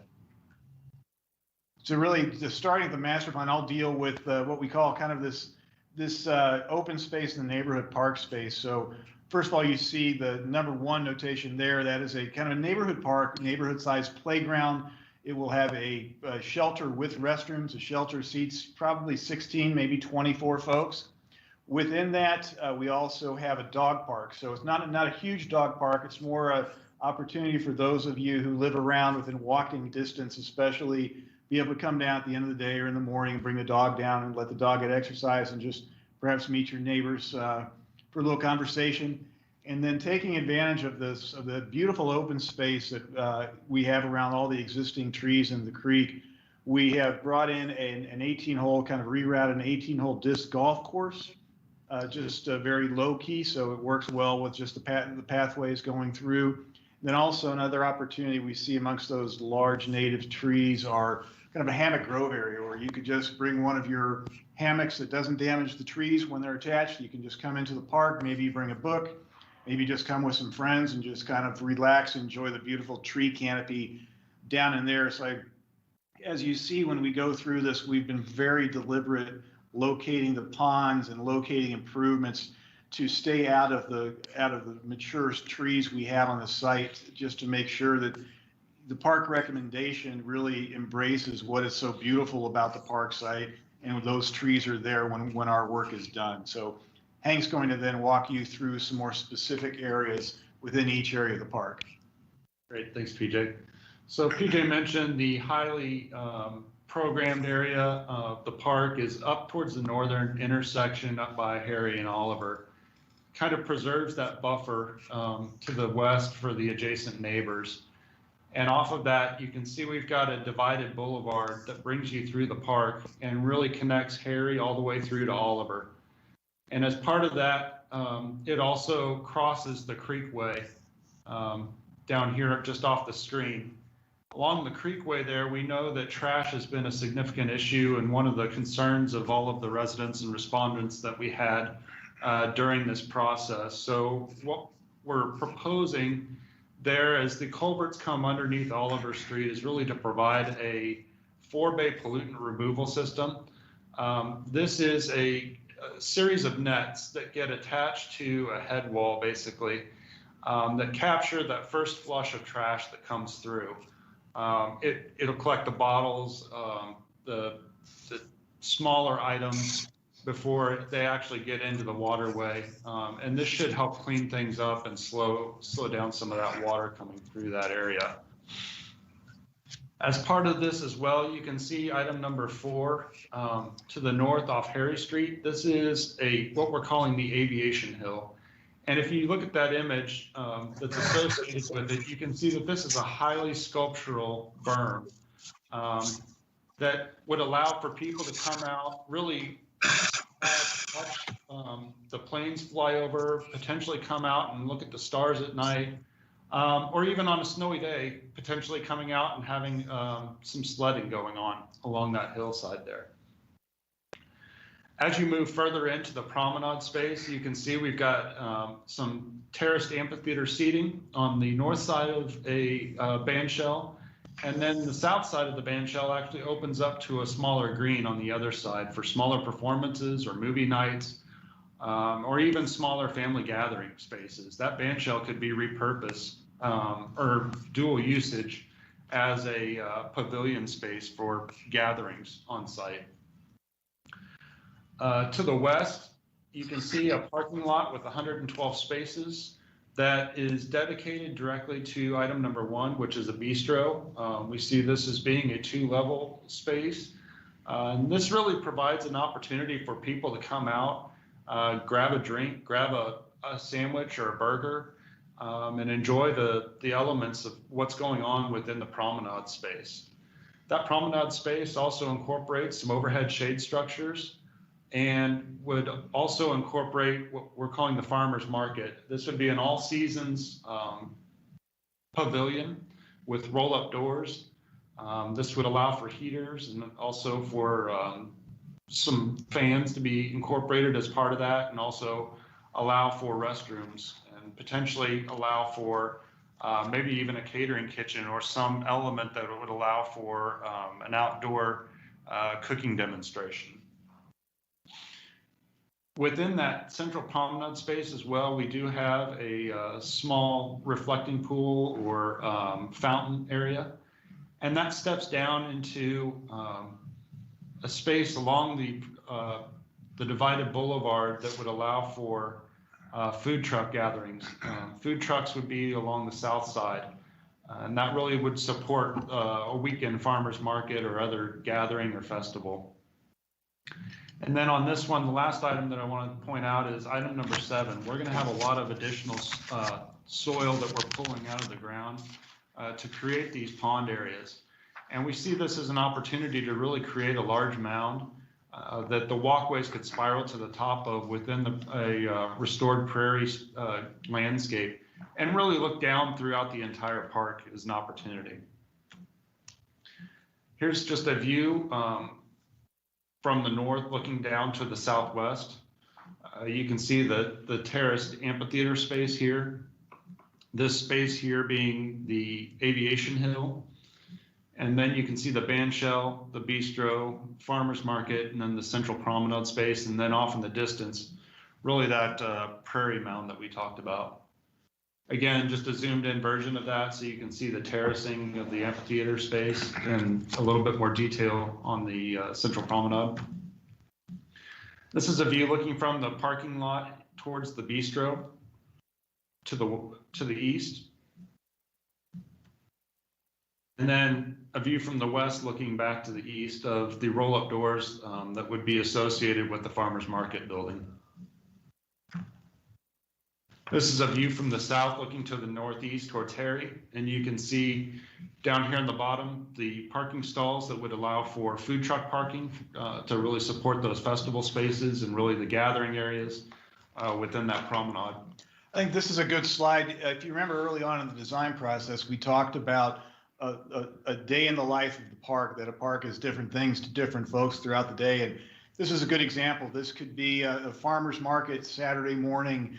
The facility could then be rented out perhaps for a wedding reception Saturday night, or a Friday evening. You could pick up your dinner at the Bistro. You could lounge around outside. Maybe there's a small band playing underneath the amphitheater stage, and food trucks also on the end. So the idea that it's the more programming, the more people we get in the park, the more successful it's going to be, and having varying opportunities, whether it involves spending money or not, really enlivens the park, and I think breathes new, we feel will breathe new life into it. PJ also mentioned the active use area, the kids activity area. Within this space, we do have a parking lot off of the boulevard that allows for 84 spaces, and then there's a smaller pavilion, more than probably 24 people capacity, but we've also talked about the opportunity for this to maybe also have roll-up doors that would allow it to extend the usage throughout the season. And then within that space, we've looked at what we're calling the signature or destination playground. This is going to be one of the larger facilities that you really have in your park system for children to come down and play. And really support the idea that people would want to come down and rent that pavilion for a birthday party or a smaller gathering. This space will also include a nature spray ground, or a spray ground area that you can see here. And then you can also see off to the east there what we're calling the park pavilion, that would accommodate for about 24 people with restrooms. And really this pavilion supports a cornhole court. So think of a series of almost like horseshoe pits, but for cornhole, that would allow for people to come out and potentially even hold tournaments out there. Again, just a view from the south looking to the northeast. This shows the Prairie Mound, and looking back towards the pavilions. A view of the cornhole pavilion with the spray ground off to the side. And again, just that destination playground space with the splash ground in the background, and then the pavilion particularly devoted to the playground spaces. The pavilion is, this is an interesting concept because it would have a year-round opportunity. So if it's in the nice summer months, you could rent a portion of it out. Maybe you have your child's birthday party there. They have access to the water spray in the playground. Then it also, even in the winter months, can be enclosed with the doors, and you could still have birthday gatherings or small gatherings, within the park on some of those bumper type seasons. So again, bringing more people to the park more times. Next area we wanted to look at was the athletics area. This also incorporates another shelter with restrooms. This would provide for about 70 parking spaces to support this space. And we see this incorporating about 6 pickleball courts and 4 half-court basketball courts. There was a question asked in the DAB meeting the other night about renting out pickleball equipment and that sort of thing. There is a potential within this space that we could have. They've got vending machines that allow you to stick a credit card into that would open up a door and put a deposit down on the pickleball rackets and the balls. So that's one thing that we would look into down the road. And then item number 3 down here is a pump track, and that would be primarily accessed from that parking lot to the north. Again, you can kind of see just a perspective from the south looking to the north. You can see that half-court basketball courts, the pickleball courts in this location. This is the pump track in this area. And then the parking lot off of the main boulevard. Just another view to the south. And would open up for questions. I would point out too that you notice where the parking lots are. The idea of making this a safe park, we call it CPTED, which is crime prevention through environmental design, that we've got all the major facilities are kind of a hub around a parking lot and access. So that way, as the police are coming through, they have a nice clear view into the facilities, and it just goes a lot. It goes well to make it feel like a very safe place, and you're comfortable in the spots. So with that, we can leave the plan up if you have particular questions, or we can take the plan down. It's just based on what you all would like to discuss. Any questions for our friends over at Confluence? Hoyt, this is in your district, so I'll pass it off to you.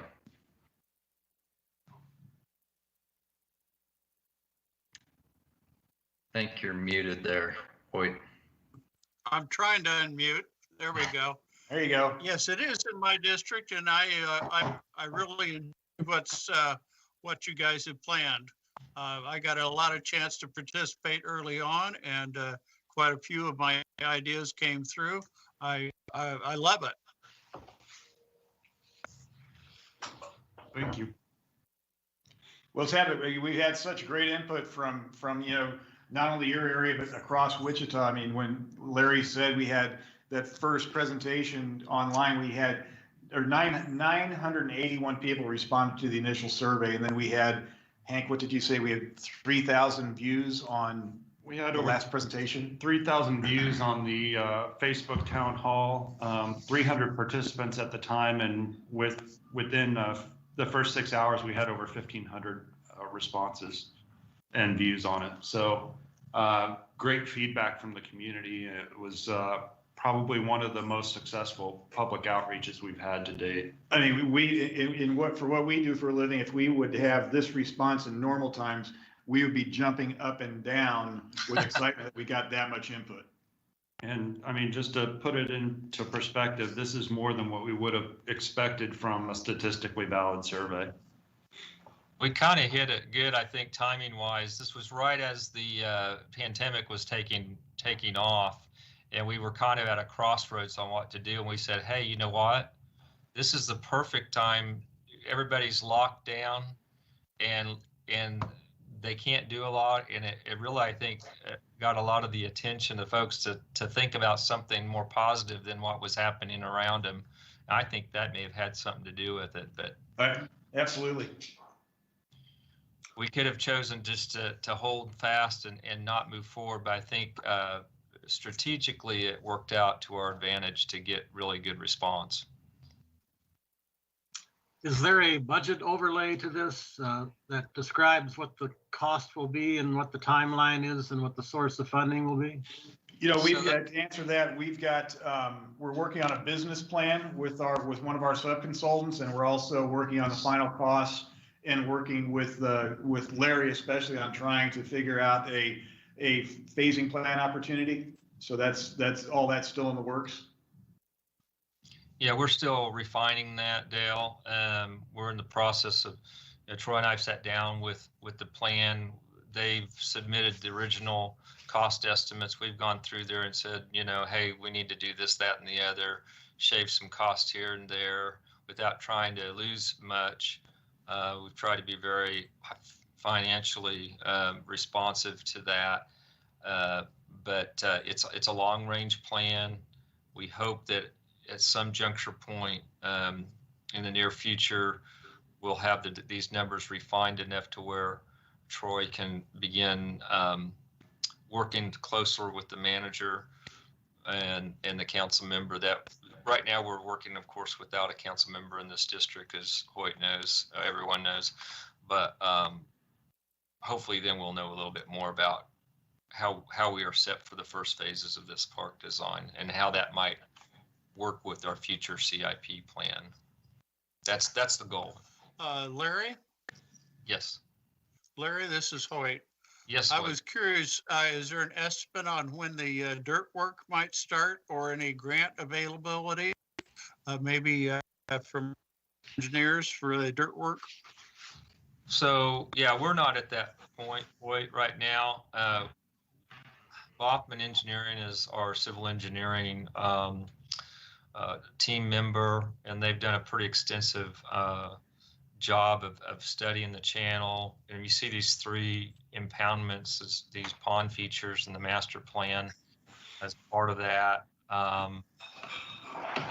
We're starting to look at the numbers, but as far as when we could start earthwork, that would be, there's no funding currently approved for this project. That would be the goal. The next goal is to get all that information packaged together, so we can get it hopefully into a future CIP plan.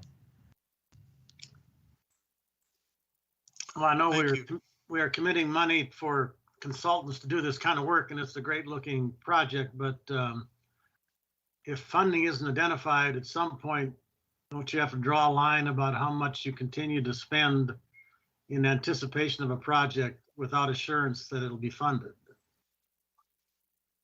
Yeah, sure. I think that's right. I mean, we're still, I guess, refining the numbers. One thing that I think we're trying to be realistic about is, I've had these discussions with PJ and Hank, is there's some existing assets there now that are just being well utilized. The existing paths and people are already using this park. We want to be respective of that. I think our goal, depending on where the funding breaks down, it is to focus on these high active use zones. For instance, one of the big discussions was this adventure playground. We have 86 playgrounds in the system. There will not be another playground like this in the entire city. And I guarantee you, I'm almost certain that if we could get a major project like that into the first phases of this development program, we can start to really bring in some people and start some synergy for this park.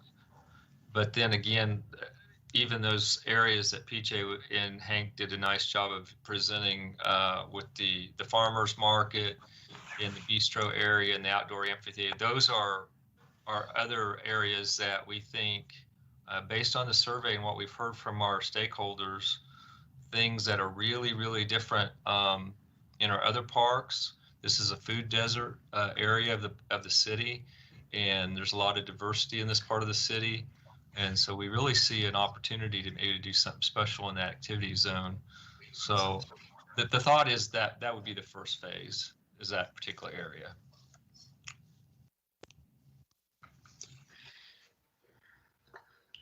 Well, I think we're off to a good start. Certainly we've hit a lot of the key elements that we got from the community feedback portion of this project. Certainly, I'm very happy to hear about the numbers, the sheer numbers of feedback that we got. I think it looks great, but certainly, to Dale's point, we need to know where the money's coming from. So, well, and to keep it in perspective, and I'm sorry, I'm in a minority on this, but I never thought this should have closed Clapp Park, the golf park. This will be compared going down the road to the end balance. I mean, if it turns out to be a destination park and there's thousands of people using it, that's great. I hope that happens. But the benchmark is, what did you give up to get this? And what's the price going forward? Everything's got a price. So I really am interested in seeing more of a defined budget plan. It's almost unfair to show this to somebody like Hoyt.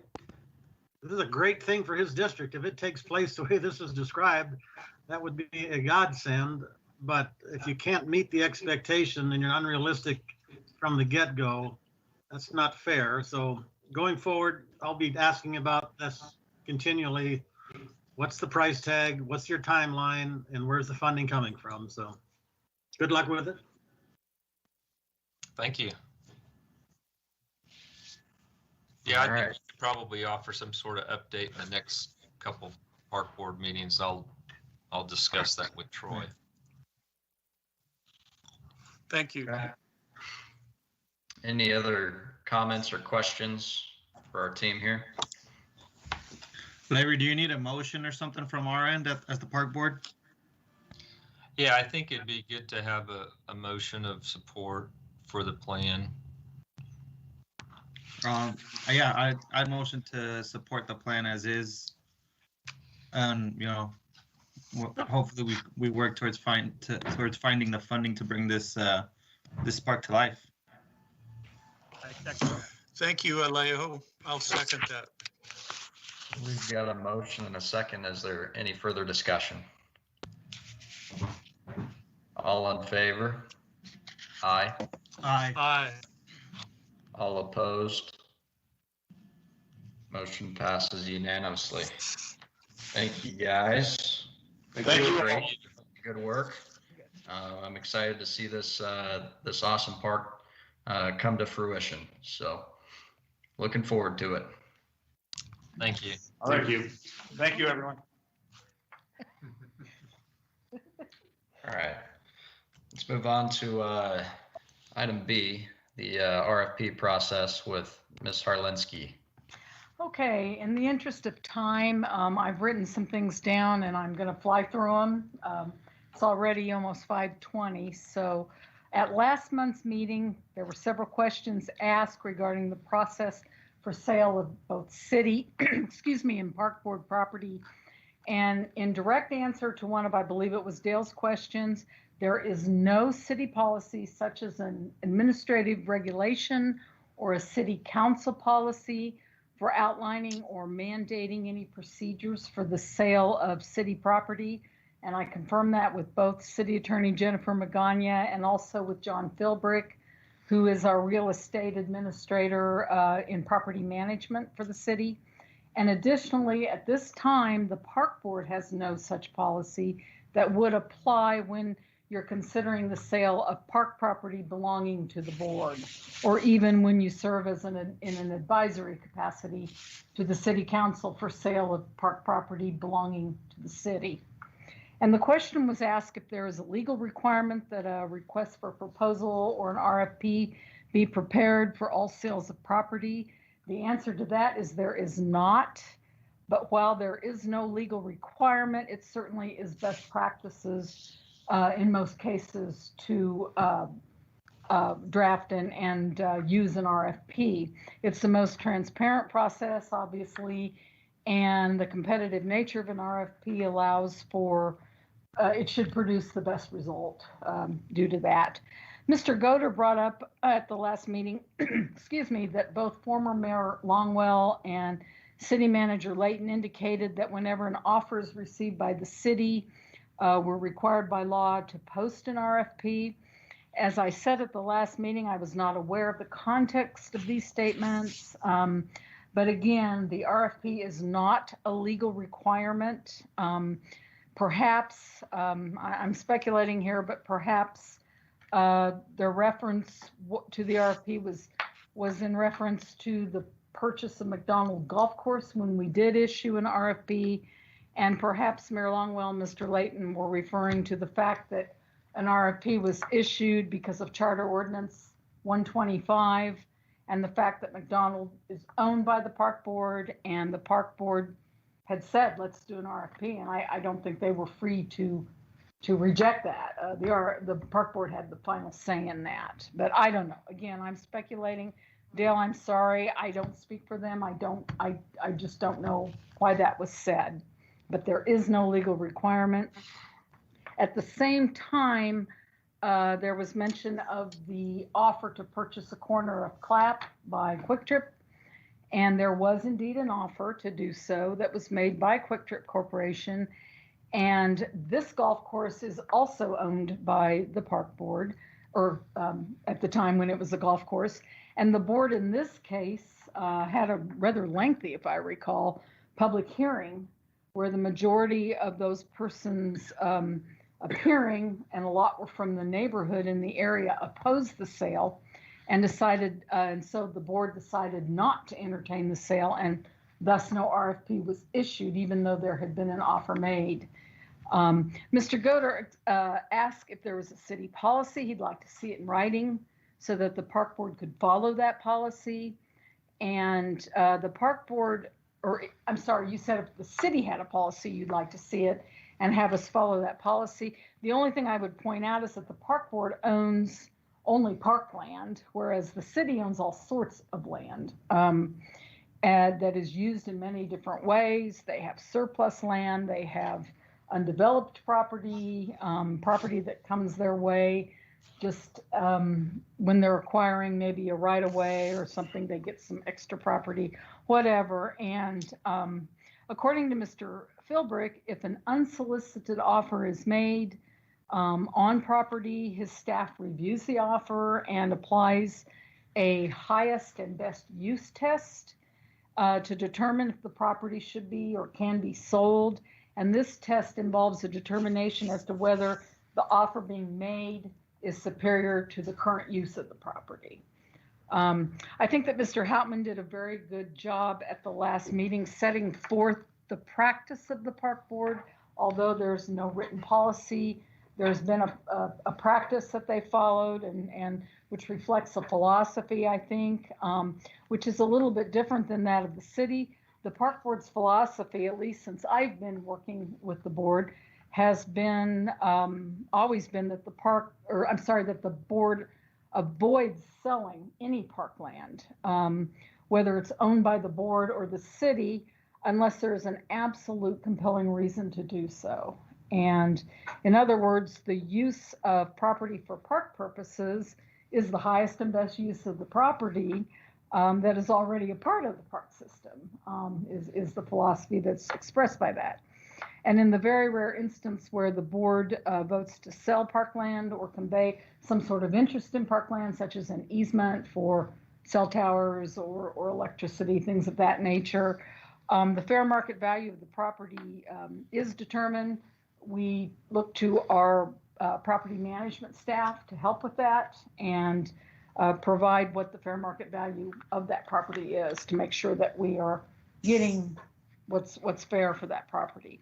And by way of reminder, your Charter Ordinance 125 gives the park board absolute authority over land that's owned by the board. And for land that is designated as parkland and owned by the city, the council is required by that same charter ordinance to obtain input from the park board prior to making any decision to sell or otherwise divest the city of such land. And that doesn't mean that they're necessarily going to follow what you advise, but they are obligated to seek your input. And if the park board wishes to adopt a written policy for the sale of land or interest in parkland, either as owner or in their advisory capacity to the city council, you certainly can do so. As with any policy, it can clarify the process, but sometimes it can tie your hands. But since it is not a common occurrence that the park board considers the sale of park property, you may feel a policy is not necessary, but if you as a board want a policy to be developed, that can certainly be done, and with direction from you as to what you would like that policy to contain, we can certainly, staff can develop that and get it back to you. So I hope that addresses the issues. I don't want to beat this up any more than I have to. Mayor Longwell called me a liar when I said the city had put McDonald Park up for sale. His exact quotes, and I'm quoting directly from the transcript. I will tell you again, we did not put McDonald Park up for sale. That is a legal requirement. Once we respond to anyone that offers money for a golf course, then we have to legally put out an RFP that looks like we put it up for sale. And the manager responded, Mayor, you're accurate. We could not take that proposal on its face. We had to go out for proposals. In the other minutes of that, you can look at this up. They said, and Brandon Johnson affirmed that this was a policy that they had to follow. I'm sorry, this one's just a bad moment for me. It's when you get called a liar and the people who are doing the lying are the ones that are on record here. And sorry, Ms. Arlensky, for to say there's not a policy. That's a direct contradiction to these comments made by the manager, Mr. Longwell, and Mr. Johnson in a public meeting that you can read. If they say there's a policy, there's a policy. I mean, that's the Sorry, nature there of the isn't policy. one. That's all I can tell you. I don't speak for them. Well, it makes it very difficult to assess any future such actions that come forward when you've got two diametrically opposed descriptions of the park board's responsibility and of the council's and the policies that are attendant to that. Okay, I'm done. That's just, this is, and I'm sorry that nobody else thinks it's important that as public officials need to speak the truth.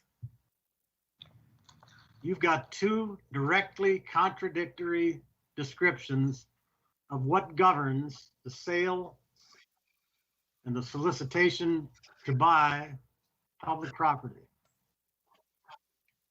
Ms. Arlensky is an attorney. Her opinion is worth whatever an attorney's opinion is worth. The direct opposite description of that by then Mayor Longwell, City Manager, and Councilmember Johnson. So I'd like to see that reconciled. I appreciate your work on it, Ms. Arlensky, but that does not answer the question of what was said on record in a public meeting very clearly that contradicts what you reported.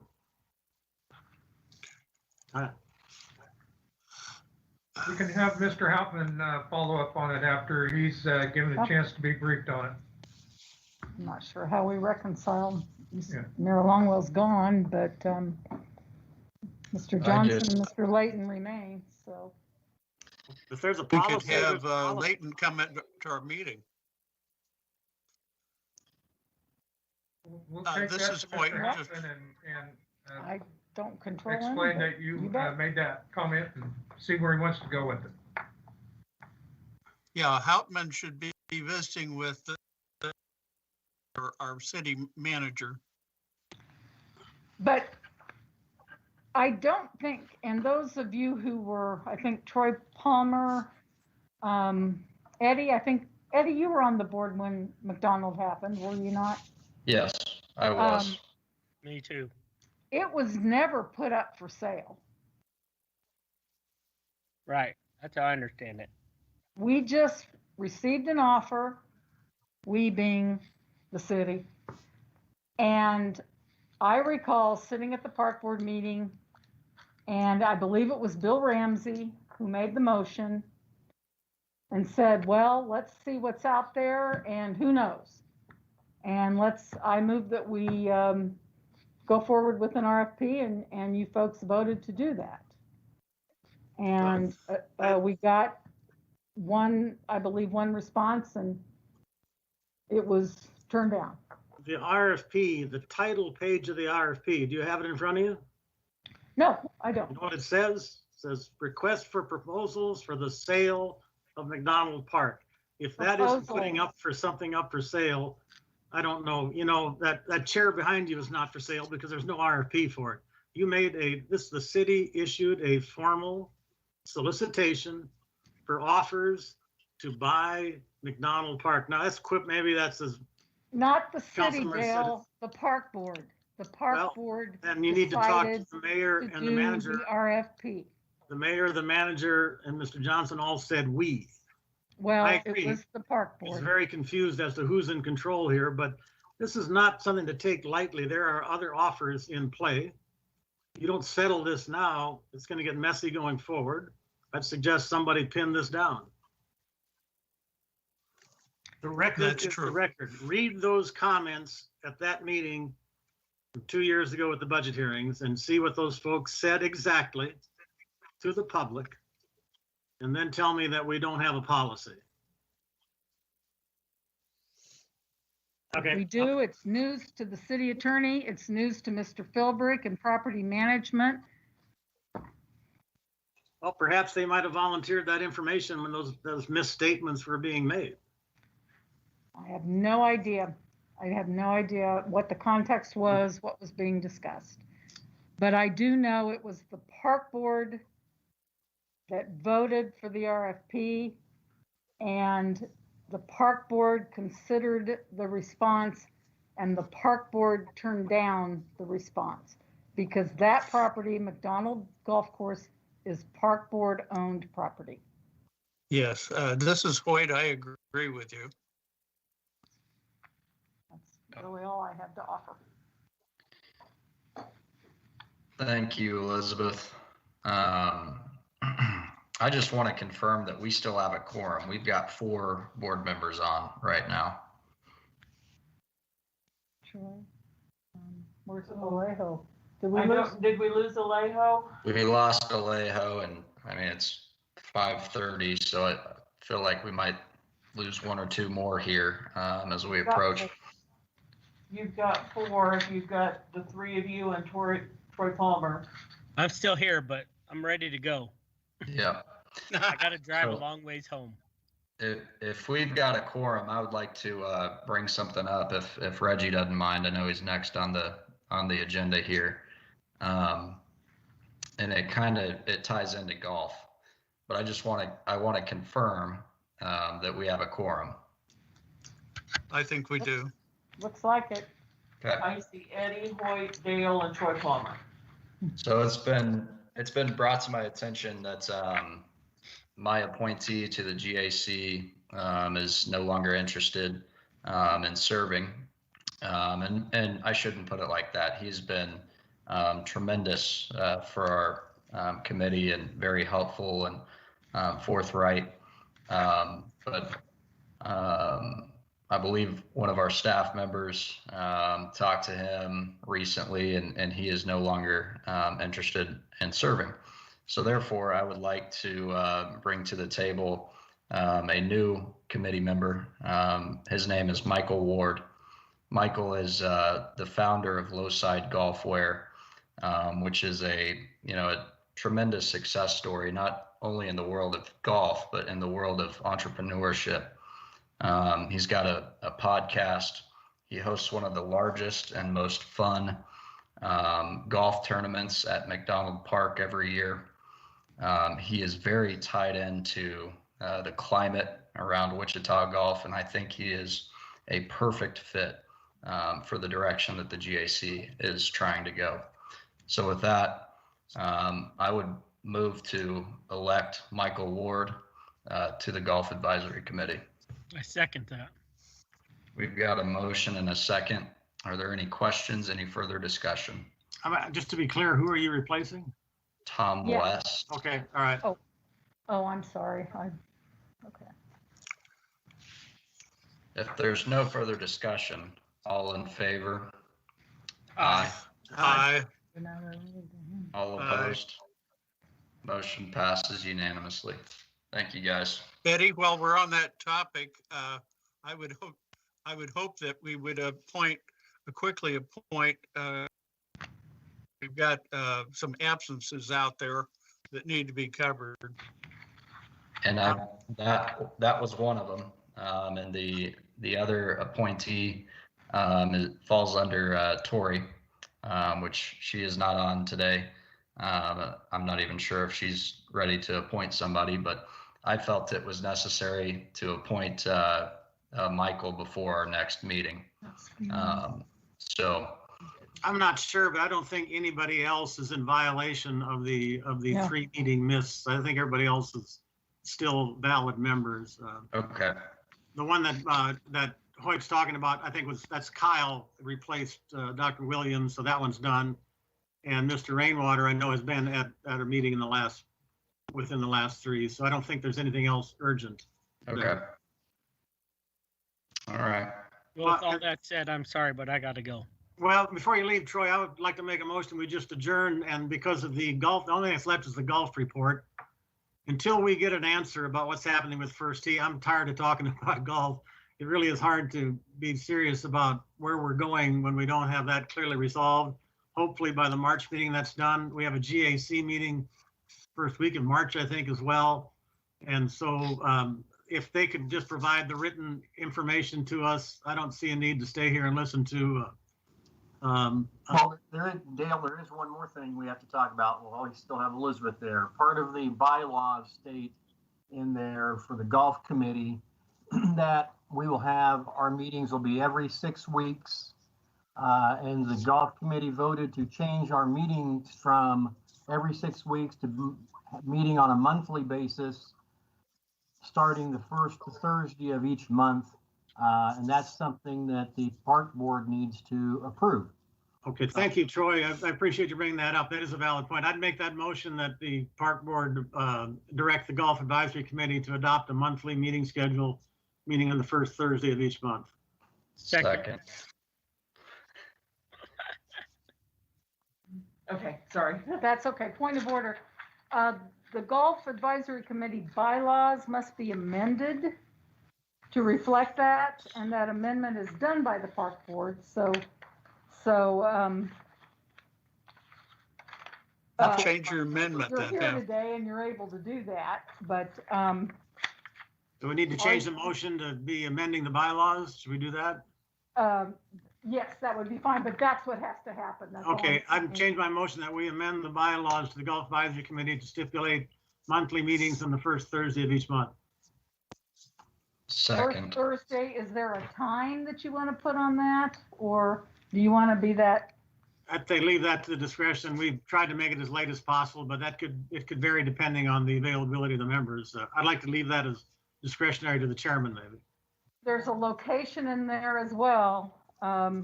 Well, City Hall or at any other facility designated at the previous meeting. Well, how do visual meetings like this fit into that requirement for a location? They don't.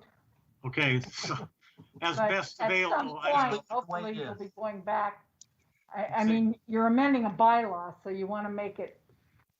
In whatever format satisfies the Kansas Open Meetings Act, which I assume this does. Yes, it does. So I'd add that as an amendment, that location consistent with the requirements of the Kansas Open Meetings Act. Oh, geez. That's pretty broad. Can I suggest maybe we keep it the way it is at City Hall or at a location to be designated at the previous meeting? If you decide like to meet out at a golf course or something, you can do that. Well, how is this covered? How is the virtual meeting covered in that? This is under the executive orders of the pandemic emergency. I could go into it, but it's complicated. Well, if it's legal now, I'd like to preserve that option. Even after the pandemic, it might be useful to meet this way. So let's just keep that option open. Yeah, just add virtually. If we're legal now, we'd be legal with GAC. Okay. And FYI, and when is this supposed to start? I'm sorry, I missed that. Troy I leaves. believe Troy left. I'm sorry, Eddie, I didn't hear you. I believe Troy left the meeting. Oh. Well, you can call the meeting in March as a special meeting, Eddie, and we can put this on the agenda for next park board meeting and bring it up again. To get it in the bylaws, you can do that. But meanwhile, you can call a special meeting anytime you want. So Certainly, and that was, that's correct, Eddie. You can call a special meeting in March. Either you can do it or any 4 members can do it per the bylaws. Okay. And then we can take this up when you have a quorum. Troy left, Sounds right? great. I don't see Troy. that's good. If we go to starting it in March, our first meeting would be March 4th. I think that's correct. Well, he could call a special meeting on that day. Well, that's the Yeah. date we discussed at the GAC meeting, if that's still valid. When we Yeah, send stuff Eddie- out, Eddie, we'll just send it out as a special meeting. No, Troy Yep. Palmer is who left. Troy Hendricks doesn't have a park board vote.